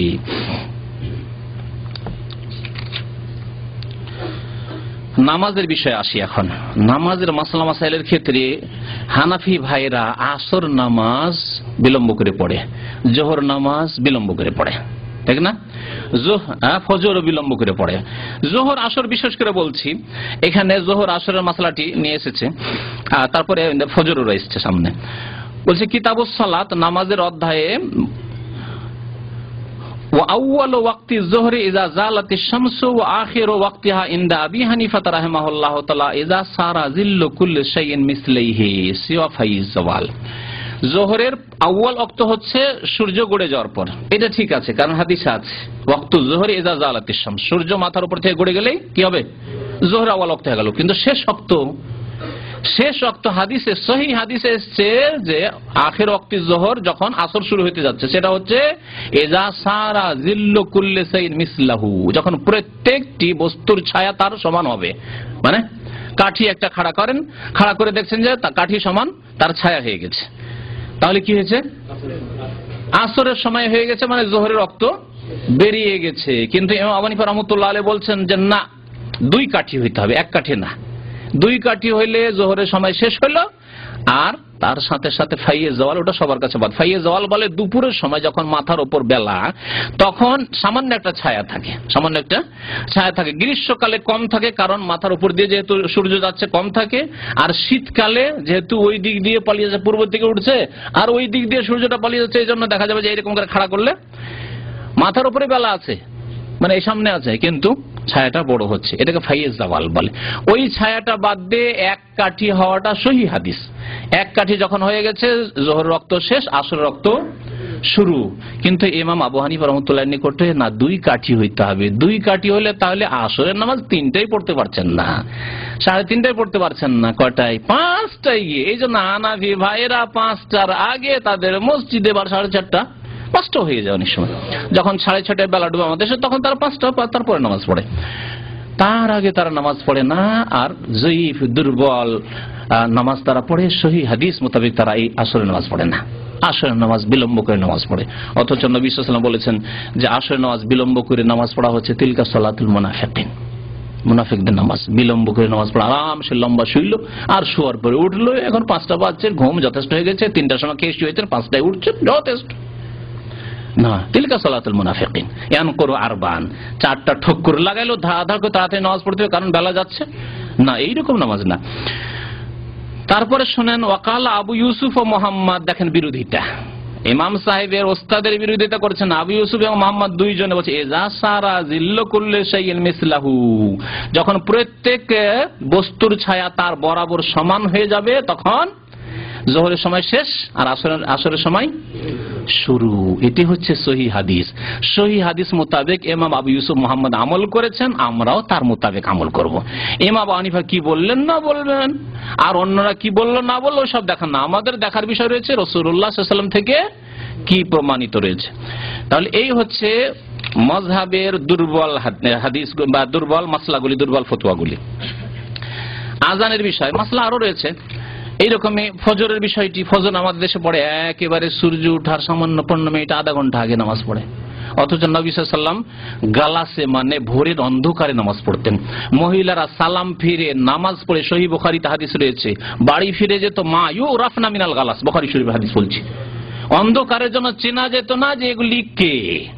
কিন্তু ইন্ডিয়া বাংলাদেশে হানাফি মসজিদের পাশে দাঁড়িয়ে যান, চেনা যাবে না যে কে যাচ্ছে, এটা রহমতুল্লাহ যাচ্ছে না, এটা ফরিদ যাচ্ছে না, এটা আব্দুল্লাহ যাচ্ছে না, এটা মুজাহিদ যাচ্ছে, চেনা যাবে না, স্পষ্ট। আমি আমার মহল্লায় নামাজ পড়তাম, নামাজ পড়ে আমার খালার বাড়ি ছিল আরেক মহল্লায়, হেঁটে যেতে 10 মিনিটের বেশি লাগে, 15 মিনিট লাগে। ওখানে গিয়ে দেখছি যে তাদের আজান হইল, আর যদি কেউ আজান আগে দিয়েও দিয়ে দেয়, এখন উজু করেছে সাহেবরা। আমি নামাজ টামাজ শেষ করে তসবিহ পড়ে ওই মহল্লা গিয়েছি, একটু খালার সাথে দেখা করে আসি, খালাতো ভাইদের সাথে একটু গল্প সল্প করে আসি। যাচ্ছি ওখানে গিয়ে এখন ওরা উজুতেই আছে, আর আমাদের নামাজ শেষ হয়ে গেছে, শেষ করে ওদের মহল্লায় পৌঁছে গেছি। এই হলো তাদের ফজর নামাজের অবস্থা, সহিহ হাদিসের বিপরীত। আজান সম্পর্কে 2 রকমের আজান রয়েছে সহিহ হাদিসে। বেলাল রাদিয়াল্লাহু তাআলা আনহুর আজান রয়েছে, আর একামত রয়েছে। একামত একরা এবং আজান তারজিহ নেই। তারজি নেই মানে আশহাদু আল্লা ইলাহা ইল্লাল্লাহ, আশহাদু আল্লা ইলাহা ইল্লাল্লাহ, আশহাদু আন্না মুহাম্মাদুর রাসূলুল্লাহ, আশহাদু আন্না মুহাম্মাদুর রাসূলুল্লাহ, বাস। কিন্তু এটাকে আরো ডবল মানে আরো 4 বার এটাকে তারজি বলা হয়। ইমাম আবু হানিফা রাহমাতুল্লাহ আলাইহির মাযহাবে বা হানাফি মাযহাবে আযানের তারজি নেই। ঠিক আছে, বিলাল রাদিয়াল্লাহু তাআলা আনহুর আযান পর আমল হয়েছে, কিন্তু একামতটা আবার মক্কা থেকে নিয়েছে। মদিনার আযান আর মক্কার একামত এইরকম কেন, টানা পড়া কেন? যদি নিতে হয় দুটোই, যেমন আমাদের ফতোয়া হচ্ছে যে আপনি 2 রকমই আযান একামত দিতে পারেন। বেলাল রাদিয়াল্লাহু তাআলা আনহুর যদি আযান দেন তারজিবিহীন, তাহলে একামত একরা দিবেন, আল্লাহু আকবার আল্লাহু আকবার সাল্লাল্লাহু আলাইহি ওয়াসাল্লাম রাসূলুল্লাহ, যেমন এখানে একামত শুনছেন। আর আবু মাহজুরা রাদিয়াল্লাহু তাআলা আনহু যখন মক্কা বিজয় হইল, তখন নতুন মুসলমান হলেন। নতুন মুসলমান আর যুবক ছেলে আযান দিয়েছে, খুব সুন্দর কণ্ঠ, মধুর কণ্ঠ। নবী করিম সাল্লাল্লাহু আলাইহি ওয়াসাল্লাম শুনলেন যে এই ছেলেটিকে ডেকে নিয়ে এসো তো, কে ছেলেটি, এত সুন্দর তার আওয়াজ, গলা। আবু মাহজুরা, আযান দাও তো, এত সুন্দর গলা তোমার, আযান দাও। আযান দিলাম, একেবারে সুন্দর। বলে ঠিক আছে, তুমি মক্কার মুয়াজ্জিন। আজকে থেকে মক্কা বিজয় হলো, আর মক্কার প্রথম মুয়াজ্জিন আবু মাহজুরা রাদিয়াল্লাহু তাআলা আনহু। তার আযানে তারজি ছিল মানে আশহাদু আল্লা ইলাহা ইল্লাল্লাহ, আশহাদু আল্লা ইলাহা ইল্লাল্লাহ, আশহাদু আন্না মুহাম্মাদুর রাসূলুল্লাহ, আশহাদু আন্না মুহাম্মাদুর রাসূলুল্লাহ, আস্তে করে বলে নিয়ে, এই 4টা বলে নিয়ে 2 বার করে 4 বার হলো, তাহলে বলে নিয়ে তারপরে জোরে আশহাদু আল্লা ইলাহা ইল্লাল্লাহ, আযানে যেটা বলছে। তাহলে 4 15 উপরে 4 বেশি হয়ে গেলে কতটি হবে? কতটি আযানের কলেমা? কতটি? 17 21 হবে তাহলে। হ্যাঁ, বলে গেছেন আল্লাহু আকবার আল্লাহু আকবার। হ্যাঁ, আল্লাহু আকবার আল্লাহু আকবার, আশহাদু আল্লা ইলাহা ইল্লাল্লাহ, আশহাদু আল্লা ইলাহা ইল্লাল্লাহ, আশহাদু আন্না মুহাম্মাদুর রাসূলুল্লাহ, আশহাদু আন্না মুহাম্মাদুর রাসূলুল্লাহ, হাইয়া আলাস সালাহ, হাইয়া আলাস সালাহ, হাইয়া আলাল ফালাহ, হাইয়া আলাল ফালাহ। হ্যাঁ, আল্লাহু আকবার আল্লাহু আকবার, লা ইলাহা ইল্লাল্লাহ। 17টি আর 4টি যদি তারজি লাগানো হয়, তাহলে আবু মাহজুরা রাদিয়াল্লাহু তাআলা আনহুর আযানের কলেমার সংখ্যা হচ্ছে 21। তাহলে এটাও জায়েজ আছে, যেটা নবী সাল্লাল্লাহু আলাইহি ওয়াসাল্লাম ওখানে সাব্যস্ত রেখেছেন মক্কায়, সেটাও জায়েজ আছে। এই জন্য এই দেশে বা আমাদের দেশের যারা কোরআন এবং হাদিসের অনুসারী আহলে হাদিস ভাইরা, তারা 2 রকম আযান দেওয়া জায়েজ মনে করে এবং আযান হয় এরকম। মদিনা ইউনিভার্সিটিতে 2 রকমের আযান হয়, বেলাল রাদিয়াল্লাহু তাআলা মদিনার আযানও হয়, আর মক্কার আযান আবু মাহজুর রাদিয়াল্লাহু তাআলা ওই আযানও হয়। কিন্তু এই ফিকর কিতাবে দেখেন বলছেন আল আযানু সুন্নাতুন লিস সালাওয়াতিল খামসে ওয়াল জুমআতি দুনা মা সিওয়াহা। প্রথম কথা, আযানকে সুন্নত করে হালকা করে দিয়েছে, অথচ আযান ফরজ। নবী করিম সাল্লাল্লাহু আলাইহি ওয়াসাল্লাম বলেছেন, কোন গ্রামে বা শহরে যদি আযান না হয়, তাহলে শয়তান ছেয়ে যাবে সব এলাকা। যাই হোক, সুন্নত নয়। ওয়ালা তারজিয়া ফিহি, তারপরে বলছেন যে এই আযানে তারজি জায়েজ নয়। হানাফি মাযহাবে আযানে তারজি জায়েজ না। নবী করিম সাল্লাল্লাহু আলাইহি ওয়াসাল্লাম আবু মাহজুরাকে দিয়ে আযান দেওয়ালেন তারজি সহকারে মক্কাতে, আর ফিকাতে হ্যাঁ হানাফি ফকি কি বলছেন যে ওয়ালা তারজিয়া ফিহি, তারজি আযানের মধ্যে তারজি দুরুস্ত নেই। বাংলায় তরজমা করেছে আযানের মধ্যে তারজি দুরুস্ত নেই। তা কার উপর আপত্তি? অথচ সহি হাদিস, নবী করিম সাল্লাল্লাহু আলাইহি ওয়াসাল্লাম সুন্নতের আপত্তি। যদি তারজি জায়েজ না, মক্কাটা নিব না, তো ইকামত আবার মক্কা ডবল কেন নেব? ইকামতে কেন আল্লাহু আকবার আল্লাহু আকবার আল্লাহু আকবার আল্লাহু আকবার, আশহাদু আল্লা ইলাহা আশহাদু আল্লা ইলাহা, এটা ডবল কেন আবার? এখান থেকে কিছু আর ওখান থেকে কিছু না, নিলে দুটোই নিতে হবে।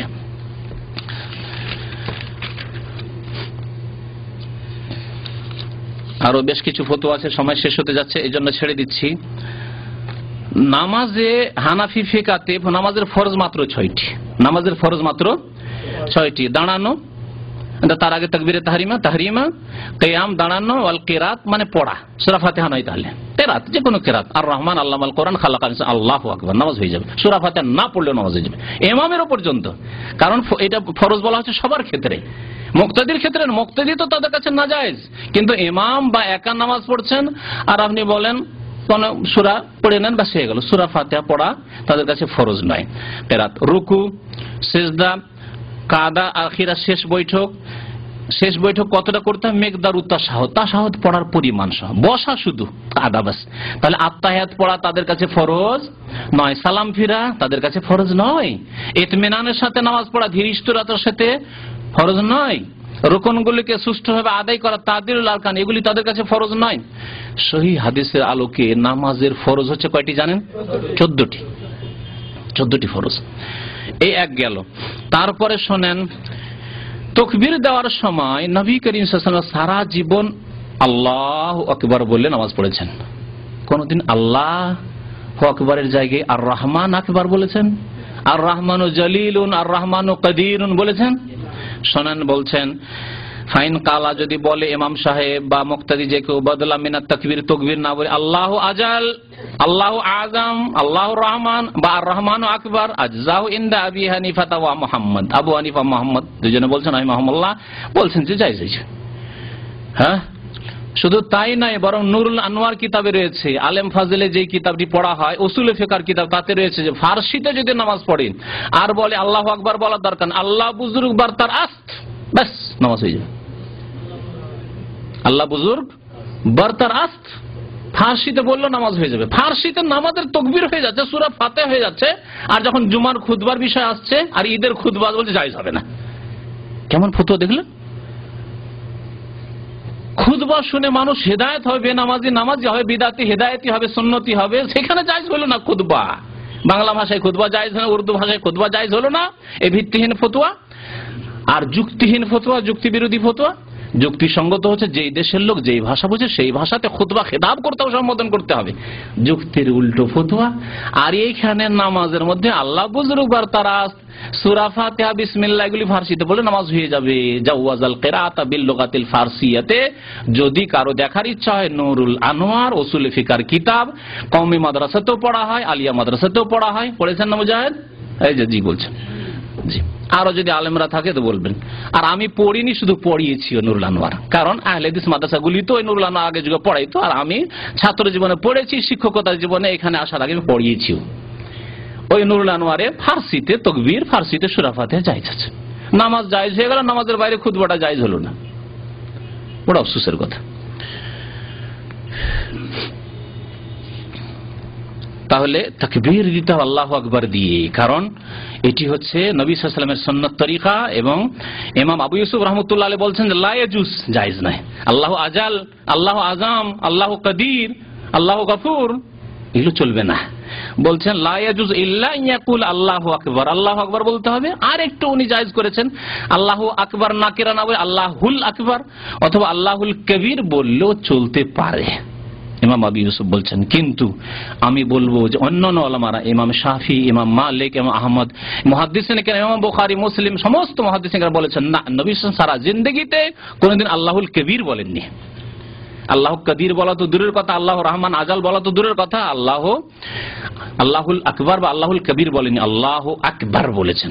আল্লাহ সবচাইতে বড়, সুতরাং আল্লাহু আকবার দিয়ে নামাজ পড়তে হবে। তাছাড়া অন্য কিছু বলে নামাজের তাকবীর তাহরিমা শুদ্ধ হবে না। সময়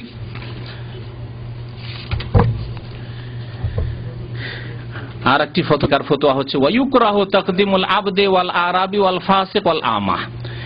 বলছে যে ইমামতি দেওয়া গোলামকে, যদি দাস হয় কৃত দাস, তো ইমামতি দেওয়া মাকরুহ তাদের কাছে। বেচারা গোলাম হয়ে গেছে, ভাগ্যচক্রে গোলাম হয়ে গেছে, এটা আবার তার ইমানে কি দুর্বলতা আছে? দুর্বলতা আছে? আল্লাহ ওয়ালা হইতে পারে গোলাম। নবী করিম সাল্লাল্লাহু আলাইহি ওয়াসাল্লামের বহু সাহাবী, বহু তাবেঈন, বড় বড় আলেম হয়েছেন তারা। নাফে মাওলা ইবনে ওমর, আব্দুল্লাহ বিন ওমরের স্বাধীনকৃত গোলাম নাফে, বড় আলেম ছিলেন তাবেঈদের মধ্যে। এরকম বহু রয়েছেন সাহাবে কেরাম তাবেঈনদের মধ্যে। তারপরে আরবি না হয় বেদুইন, ফাসিক না হয় ফাসিক, ঠিক আছে, তাদের ইমামতি মাকরুহ। অল আহমা, অন্ধ, হানাফি মাযহাবে অন্ধের ইমামতি মাকরুহ।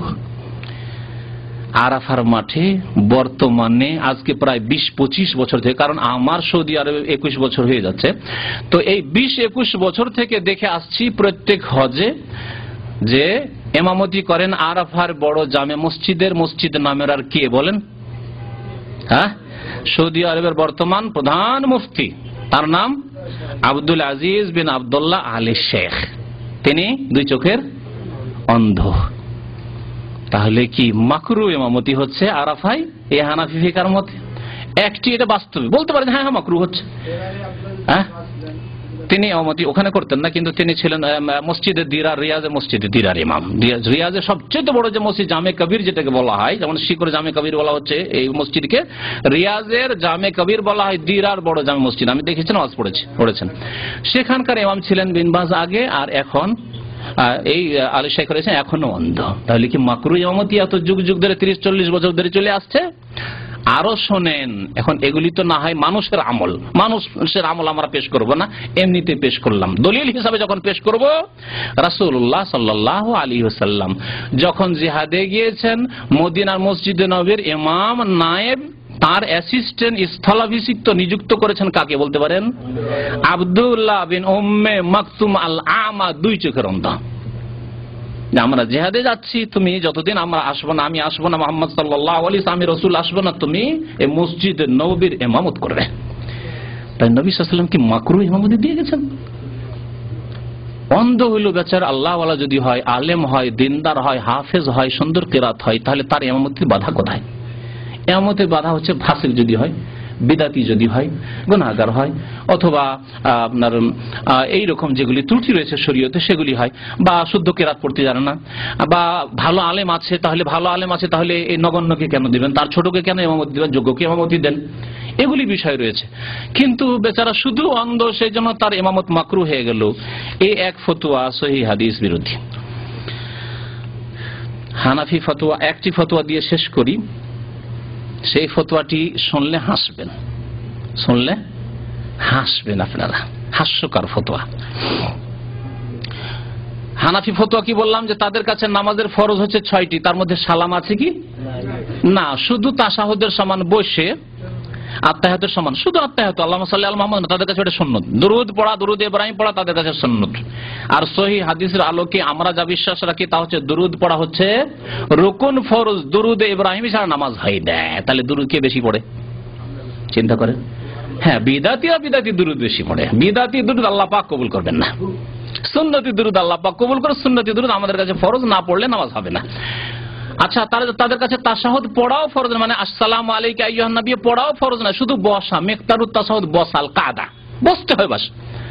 তার মানে 2 মিনিট বসেন, 2 মিনিটের মধ্যে আত্তাহিয়াত পড়া যেতে পারে, মানে আত্তাহিয়াত পড়লেন না, বসে থাকলেন, আপনার নামাজ হয়ে যাবে। তারপর দিলেন টান, কি করলেন? দিলেন টান, দেন বাস। নামাজের বিপরীত কোন কাজ করে টান দেয়, এটা হচ্ছে হানাফি ফতোয়া। হানাফি ফতোয়ার কিতাবে এটাকে লিখেছে আল খুরুজ বিসুনহি, ইচ্ছাকৃত নামাজ বিরোধী কোন কাজ করে নামাজ থেকে এক্সিট করতে হবে, নামাজ থেকে এক্সিট করতে হবে। যেমন কেউ যদি ছুটি দেয় না, মালিক ছুটি দেয় না, সৌদি আরব থেকে আমি এক্সিট করব, যাব, তাহলে একটা বদমাশি দুষ্টামি করুক, হ্যাঁ, রাস্তায় গিয়ে কোনো বদমাশি একটা মারামারি করুক, অথবা কোনো মহিলার গায়ে হাত দিয়ে দিক, থাকতে পারবে? খালাস। তো এইরকম করলে নামাজ হয়ে যাবে। শোনেন ফতুয়া, হানাফি ফতুয়া। অথচ নবী করিম সাল্লাল্লাহু আলাইহি ওয়াসাল্লামের সারা জিন্দেগি শুরু হয়েছে নামাজ তাকবীরে তাহরিমা দিয়ে, আর শেষ হয়েছে সালাম দিয়ে। হাদিস শোনাবো, নবী করিম সাল্লাল্লাহু আলাইহি ওয়াসাল্লামের উক্তি শোনেন। মিফতাহুস সালাতি আত-তুহুর, নামাজের চাবি হচ্ছে পবিত্রতা, ওযু, গোসল ফরজ থাকলে। ওয়া তাহরিমুহাত তাকবীর, নামাজের তাহরিমা আরম্ভ হচ্ছে তাকবীর, আল্লাহু আকবার, আর রহমান আকবার নয়, তাকবীর আল্লাহু আকবার বলা। আর ওয়া তাহলিলুহা তাসলিম, নামাজের তাহলিল হচ্ছে, নামাজ শেষ হচ্ছে, সমাপ্তি হচ্ছে তাসলিম, সালাম ফিরে। তাশাহুদের সমান বসেই নামাজ শেষ হয়ে যাবে, এই কথা ঠিক নয়। নবী করিম সাল্লাল্লাহু আলাইহি ওয়াসাল্লাম কি বললেন? ওয়া তাহলিলুহা আত-তাসলিম, সালাম ফিরতে আসসালামু আলাইকুম ওয়া রাহমাতুল্লাহ, আসসালামু আলাইকুম ওয়া রাহমাতুল্লাহ, তাহলে নামাজ শেষ হবে। এখন হানাফি হাস্যকর ফতোয়া শোনেন, বিত্তিন আর সহিহ হাদিস বিরোধী ফতোয়া। বলছেন যে কোন ব্যক্তি ওয়াইন তাকাল্লামা ফি সালাতিহি সাহিয়ান আও আমিদান বাতালাত সালাতুহু,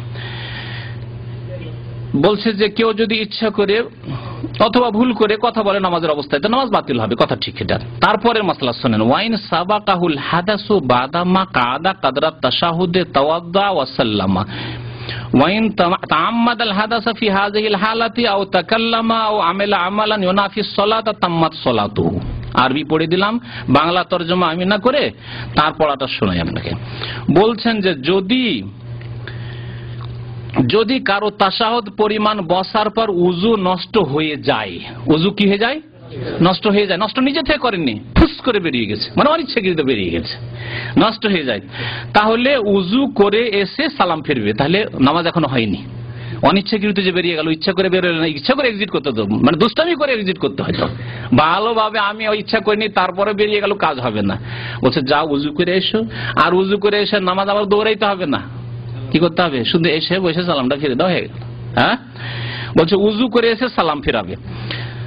এটা তো মাসলা হইল, এটাও ভিত্তিহীন ফতোয়া। তারপরে শুনেন, তারপরে এটা আরো হাস্যকর, যদি কেউ এই অবস্থায় স্বেচ্ছায় উজু নষ্ট করে, উজু নষ্ট হয়নি, দিল একবারে, বাই সরবি না দিব, কোদ দিয়ে সরাবো, এইরকম কিছু। আচ্ছা, শুধু বাই সরার সাথে না, বাই সরা একটা ফতোয়া, আর একটা হচ্ছে যে পাশের লোকের সাথে, ভাই কেমন আছেন, সালাম আলাইকুম, টান দিয়ে চলে গেল। আত্তাহিয়াতের সামনে বসেছে না, সালামও ফিরবে না, ওটা সালাম দেওয়া নয়, কথা বলা। তাশাহুদের সমান বসা হয়েছে, বসার পরে বলছেন জামাল ভাই কেমন আছেন, নামাজ শেষ। হ্যাঁ, এটা কাউকে বললি হয়? হ্যাঁ, ইচ্ছা করে নামাজ খতম করতে হবে। অথবা বলছে ইমাম সাহেব বড় লম্বা হয়ে গেল, গেলাম, হয়ে গেল, নামাজ হয়ে গেল। হানাফি মাযহাবের নামাজ হয়ে গেল। হানাফি মাযহাবের নামাজ কিতাব পড়ে শোনাচ্ছে, শোনেন, কোন বাড়াবাড়ি কথা না, কারণ আল্লাহ পাক বাড়াবাড়ি কথা যেন না বলেন। যদি কেউ এই অবস্থায় স্বেচ্ছায় উযু নষ্ট করে বা কথা বলে, স্বেচ্ছায় উযু নষ্ট করলো মানে উযু নষ্ট করে যেগুলি কারণ আছে সেগুলি করলো, অথবা কথা বলে দিল, নামাজের অবস্থায় কথা বললো, যেমন বললাম উদাহরণস্বরূপ এরকম কোন কথা বললো। মোবাইলের যুগ আজকাল, মোবাইলে দেখছে যে ভাইব্রেশন বা রিং হচ্ছে, আর দেখছে আমার আত্মীয়তার সমান বসা হয়ে গেছে, আত্মীয়তা পড়া হোক আর না হোক বসা হয়ে গেছে, মোবাইলটা বের করেন, আর বের করে আসছে আসছে, নামাজ হয়ে গেল। স্ত্রী টেলিফোন করছে, হোম মিনিস্টার আসছে আসছে, ব্যাস যথেষ্ট, বা মোদির আছে, খালাস যাই যাই চলবে। তো বলছে যে অথবা নামাজের পরিপন্থী কোনো কাজ করলে, নামাজ বিরোধী যে কোনো কাজ করেন আপনি, যেটা নামাজে জায়েজ নাই, ওই রকম কাজ করে নেন, আত্মীয়তার সমান বসা হয়ে গেছে তখন, তাহলে তার নামাজ পূর্ণ হয়ে যাবে। তার নামাজ কি হয়ে যাবে? ইচ্ছা করে করলে নামাজ পূর্ণ হয়ে গেল, আর অনিচ্ছাকৃত যে ফুস করে আপনি ইচ্ছা করেন আর বেরিয়ে গেল, তাহলে কি হলো? নামাজ হলো না। উযু করে এসো, এসে একটু বসো, সালাম ফিরো, তাহলে নামাজ হবে। জি, ইচ্ছাকৃত করতে হবে। শেষখানে একটি মজার গল্পের দিকে ইশারা করছি, গল্পটা খুব বড় আছে। সুলতান মাহমুদ গজনবী রহমতুল্লাহ আলাইহি যে ভারত দখল করেছিলেন, ভারতে গিয়েছিলেন, অনেকবার গুজরাটে গিয়েছেন, সোমনাথ মন্দির আক্রমণ করেছেন, আফগানিস্তানে ছিলেন, উনি হানাফি মযহাবের লোক ছিলেন। তো হানাফি মযহাব থেকে ওনাকে টানার জন্য এক আলেম তদবির করলো। ওইদিকে হানাফিরা টানে যে না, এত বড় সুলতান বাদশাকে যদি আমাদের সাথে রাখতে পারি আমাদের কাজ হবে। আর সাফি আর হানাফির খুব লড়াই, তখন দ্বন্দ্ব চলছিল, সাফি আর ও দুদিকে মযহাবপন্থী। আফগানিস্তানে এইসব এলাকায় খুব দ্বন্দ্ব, টানতে পারে কে? শাফি মযহাবের যে একজন আলেম ছিলেন, খুব মানে পটু বিচক্ষণ, এগুলো পড়াশোনা।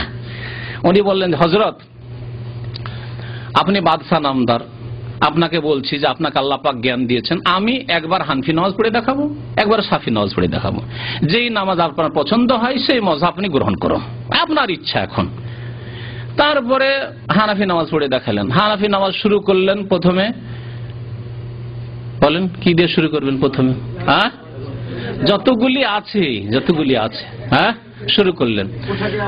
আচ্ছা, শুরু করার সময় তকবীর না, আরবিতে তকবীর না, শুরু করলেন ফার্সি ভাষায়। কেন? কারণ ও আলেম তো ফার্সি ভালো করে জানেন, আফগানিস্তানের লোক, ইরান এলাকার লোক। আল্লাহ বুজুর্গবার তারা শুরু করে দিই। আচ্ছা, তার আগে আবার ওগুলো তো বলিনি, তার আগে শরীরে 1 দিরহাম বরাবর পায়খানা লাগিয়ে নিয়েছে, আর গন্ধ ছড়া ছাড়া মাছি ভ্যান ভ্যান করে বসছে। তারপরে 4 ভাগের 1 ভাগ কাপড়ে গরুর পেশাব লাগিয়ে দিয়েছে, মাছি খালি ভ্যান ভ্যান করছে আর গন্ধ ছড়াচ্ছে। উযু করেছেন নবিজ দিয়ে, মানে নবিজ বলে যে খেজুর ভিজিয়ে রেখে যেটা রস হবে তা দিয়ে হানাফি মাযহাব উযু জায়েজ আছে। ওই দিয়ে উযু করেছে, শরীর আঠা আঠা হয়ে আর মিষ্টি হয়ে আছে, তার মাছি দৌড় দিয়ে মাছি চলে আসছে, মাছি খালি মাছিতে খেয়ে নিয়েছে। এই নামাজ শুরু করেছে। তারপরে সূরা ফাতিহা ফার্সি দিয়ে, সূরা ফাতিহা পড়লো না, ফার্সি তরজমা পড়লো সূরা ফাতিহা। এই তাড়াহুড়ার নামাজ, কারণ অতীত তাদিল আর কারণ ইতমিনানা দেখলেন যে 6টা ফরজ 14টা ফরজ নেই, ইতমিনানের সাথে নামাজ টামাজ পড়া ফরজ নেই। এই দেখছেন হানাফি মসজিদের নামাজ, রুকুতে যাচ্ছে দাঁই করে, উঠছে দাঁই করে, রুকু থেকে উঠে দাঁড়িয়ে সোজা হবে না, দাঁই করে একবারে টান দিল সেজদায়। ওইভাবে নামাজ তাড়াতাড়ি করে পড়ে আর শেষখানে বসে দিল জোরে কোঁত, একবারে দিয়ে হাওয়া খারিজ করে দিল। বলে বাদশাহ নামদার নামাজ শেষ হয়ে গেল, হানাফি নামাজ। বলছে এখন সাফি নামাজ দেখা, বলছে বাদশাহ নাম্বার সাফি নামদার যদি সাফি নামাজ পড়তে হয় তাহলে আমাকে গোসল করে আসতে হবে, কারণ আমার শরীরে পায়খানা লেগে আছে 1 দিরহাম, আর রোবো সব 4 ভাগের 1 ভাগ কাপড় আর গা তো গরুর মুতে ডুবে আছে, আমাকে গোসল করে আসতে হবে। গোসল করে আসতে হবে, গোসল করে দিয়ে পরিষ্কার পরিচ্ছন্ন হয়ে এসে আল্লাহু আকবার দিয়ে নামাজ শুরু একবার হইল। সুন্দর করে নামাজ পড়ে ইতমিনানের সাথে তাদিল আরকানের সাথে নামাজ পড়ে আত্তাহিয়াত পড়ে দুরুদ পড়ে, দুরুদ পড়েন কারণ দুরুদ ওদের কাছে জরুরি নাই, একদল তাশাহুদ বসে আত্তাহিয়াত পড়েনি, আত্তাহিয়াত পড়লেন, দুরুদ পড়লেন, দোয়া মাসুরা পড়লেন, সালামও ফরজ শাফি মাযহাবে আসসালামু আলাইকুম ওয়া রাহমাতুল্লাহ, আসসালামু আলাইকুম ওয়া রাহমাতুল্লাহ। এখন বাদশাহ নামদার আপনার মর্জি, এই নামাজ নেবেন না ওই নামাজ নেবেন?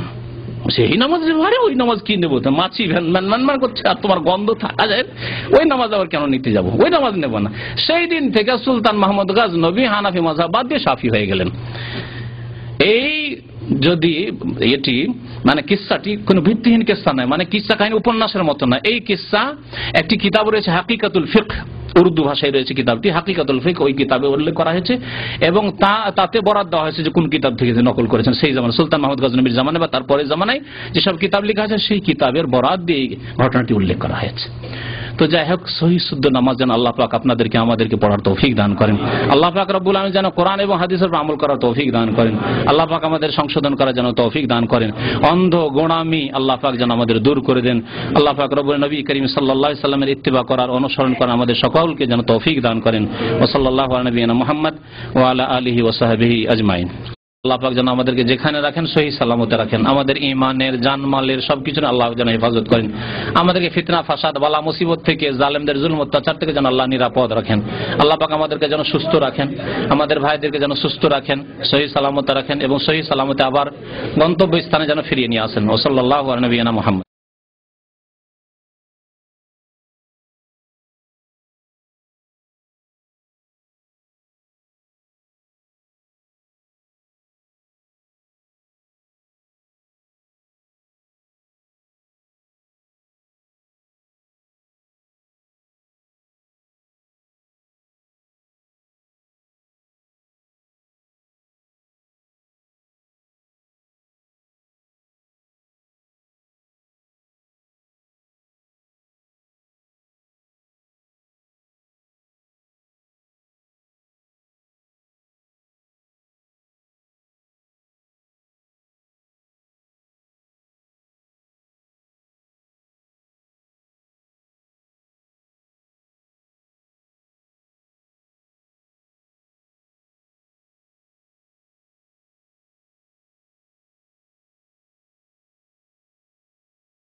بسم الله الرحمن الرحيم عم يتساءلون عن النبأ العظيم الذي هم فيه مختلفون كلا سيعلمون ثم كلا سيعلمون ألم نجعل الأرض مهادا والجبال أوتادا وخلقناكم أزواجا وجعلنا نومكم سباتا وجعلنا الليل لباسا وجعلنا النهار معاشا وبنينا فوقكم 7 شدادا وجعلنا سراجا وهاجا وأنزلنا من المعصرات ماء ثجاجا لنخرج به حبا ونباتا وجنات ألفافا إن يوم الفصل كان ميقاتا يوم ينفخ في الصور فتأتون أفواجا وفتحت السماء فكانت أبوابا وسيرت الجبال فكانت سرابا إن جهنم كانت مرصادا للطاغين مآبا لابثين فيها أحقابا لا يذوقون فيها بردا ولا شرابا إلا حميما وغساقا جزاء وفاقا إنهم كانوا لا يرجون حسابا وكذبوا بآياتنا كذابا وكل شيء أحصيناه كتابا فذوقوا فلن نزيدكم إلا عذابا إن للمتقين مفازا حدائق وأعنابا وكواعب أترابا وكأسا دهاقا لا يسمعون فيها لغوا ولا كذابا جزاء من ربك عطاء حسابا رب السماوات والأرض وما بينهما الرحمن لا يملكون منه خطابا يوم يقوم الروح والملائكة صفا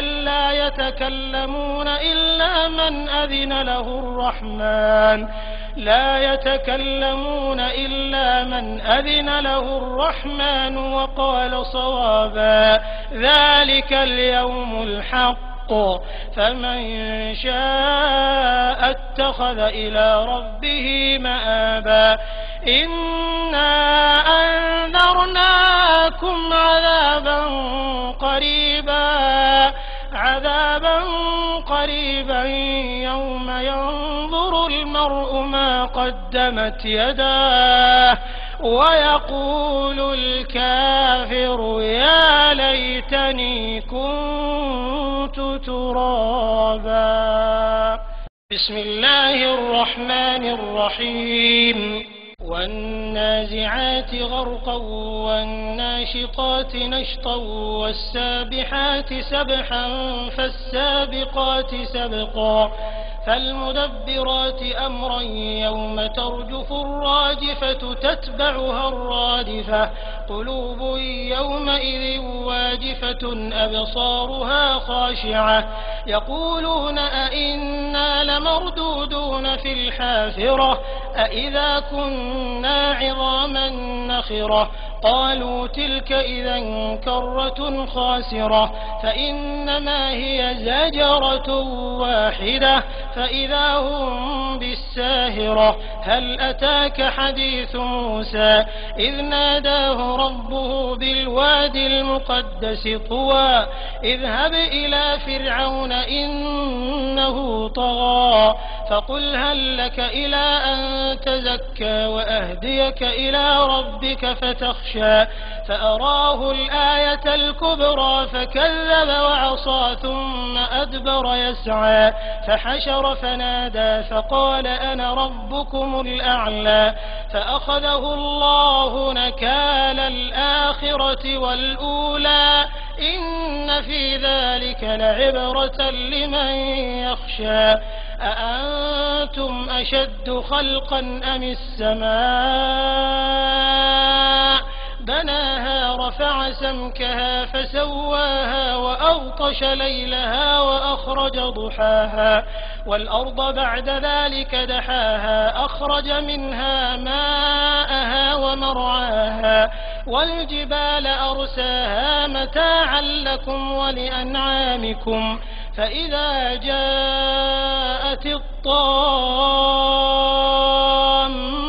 الكبرى يوم يتذكر الإنسان ما سعى وبرزت الجحيم لمن يرى فأما من طغى وآثر الحياة الدنيا فإن الجحيم هي المأوى وأما من خاف مقام ربه ونهى النفس عن الهوى فإن الجنة هي المأوى يسألونك عن الساعة أيان مرساها فيم أنت من ذكراها إلى ربك منتهاها إنما أنت منذر من يخشاها كأنهم يوم يرونها لم يلبثوا إلا عشية أو ضحاها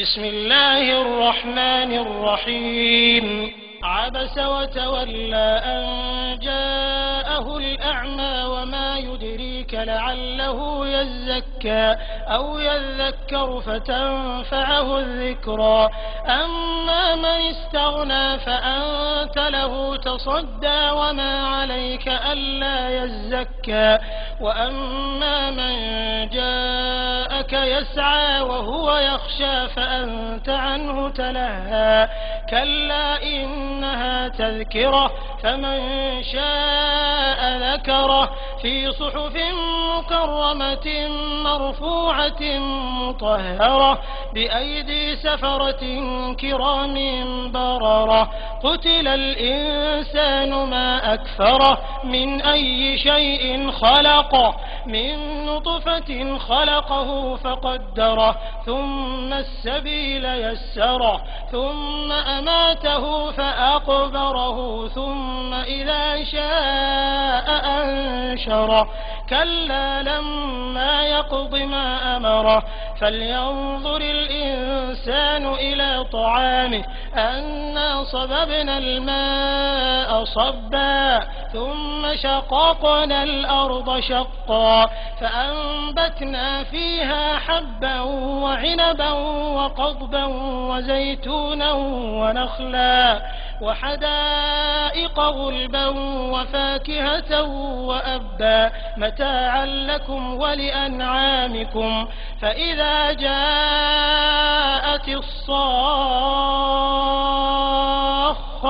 يوم يفر المرء من أخيه وأمه وأبيه وصاحبته وبنيه لكل امرئ منهم يومئذ شأن يغنيه وجوه يومئذ مسفرة ضاحكة مستبشرة ووجوه يومئذ عليها غبرة ترهقها قترة أولئك هم الكفرة الفجرة.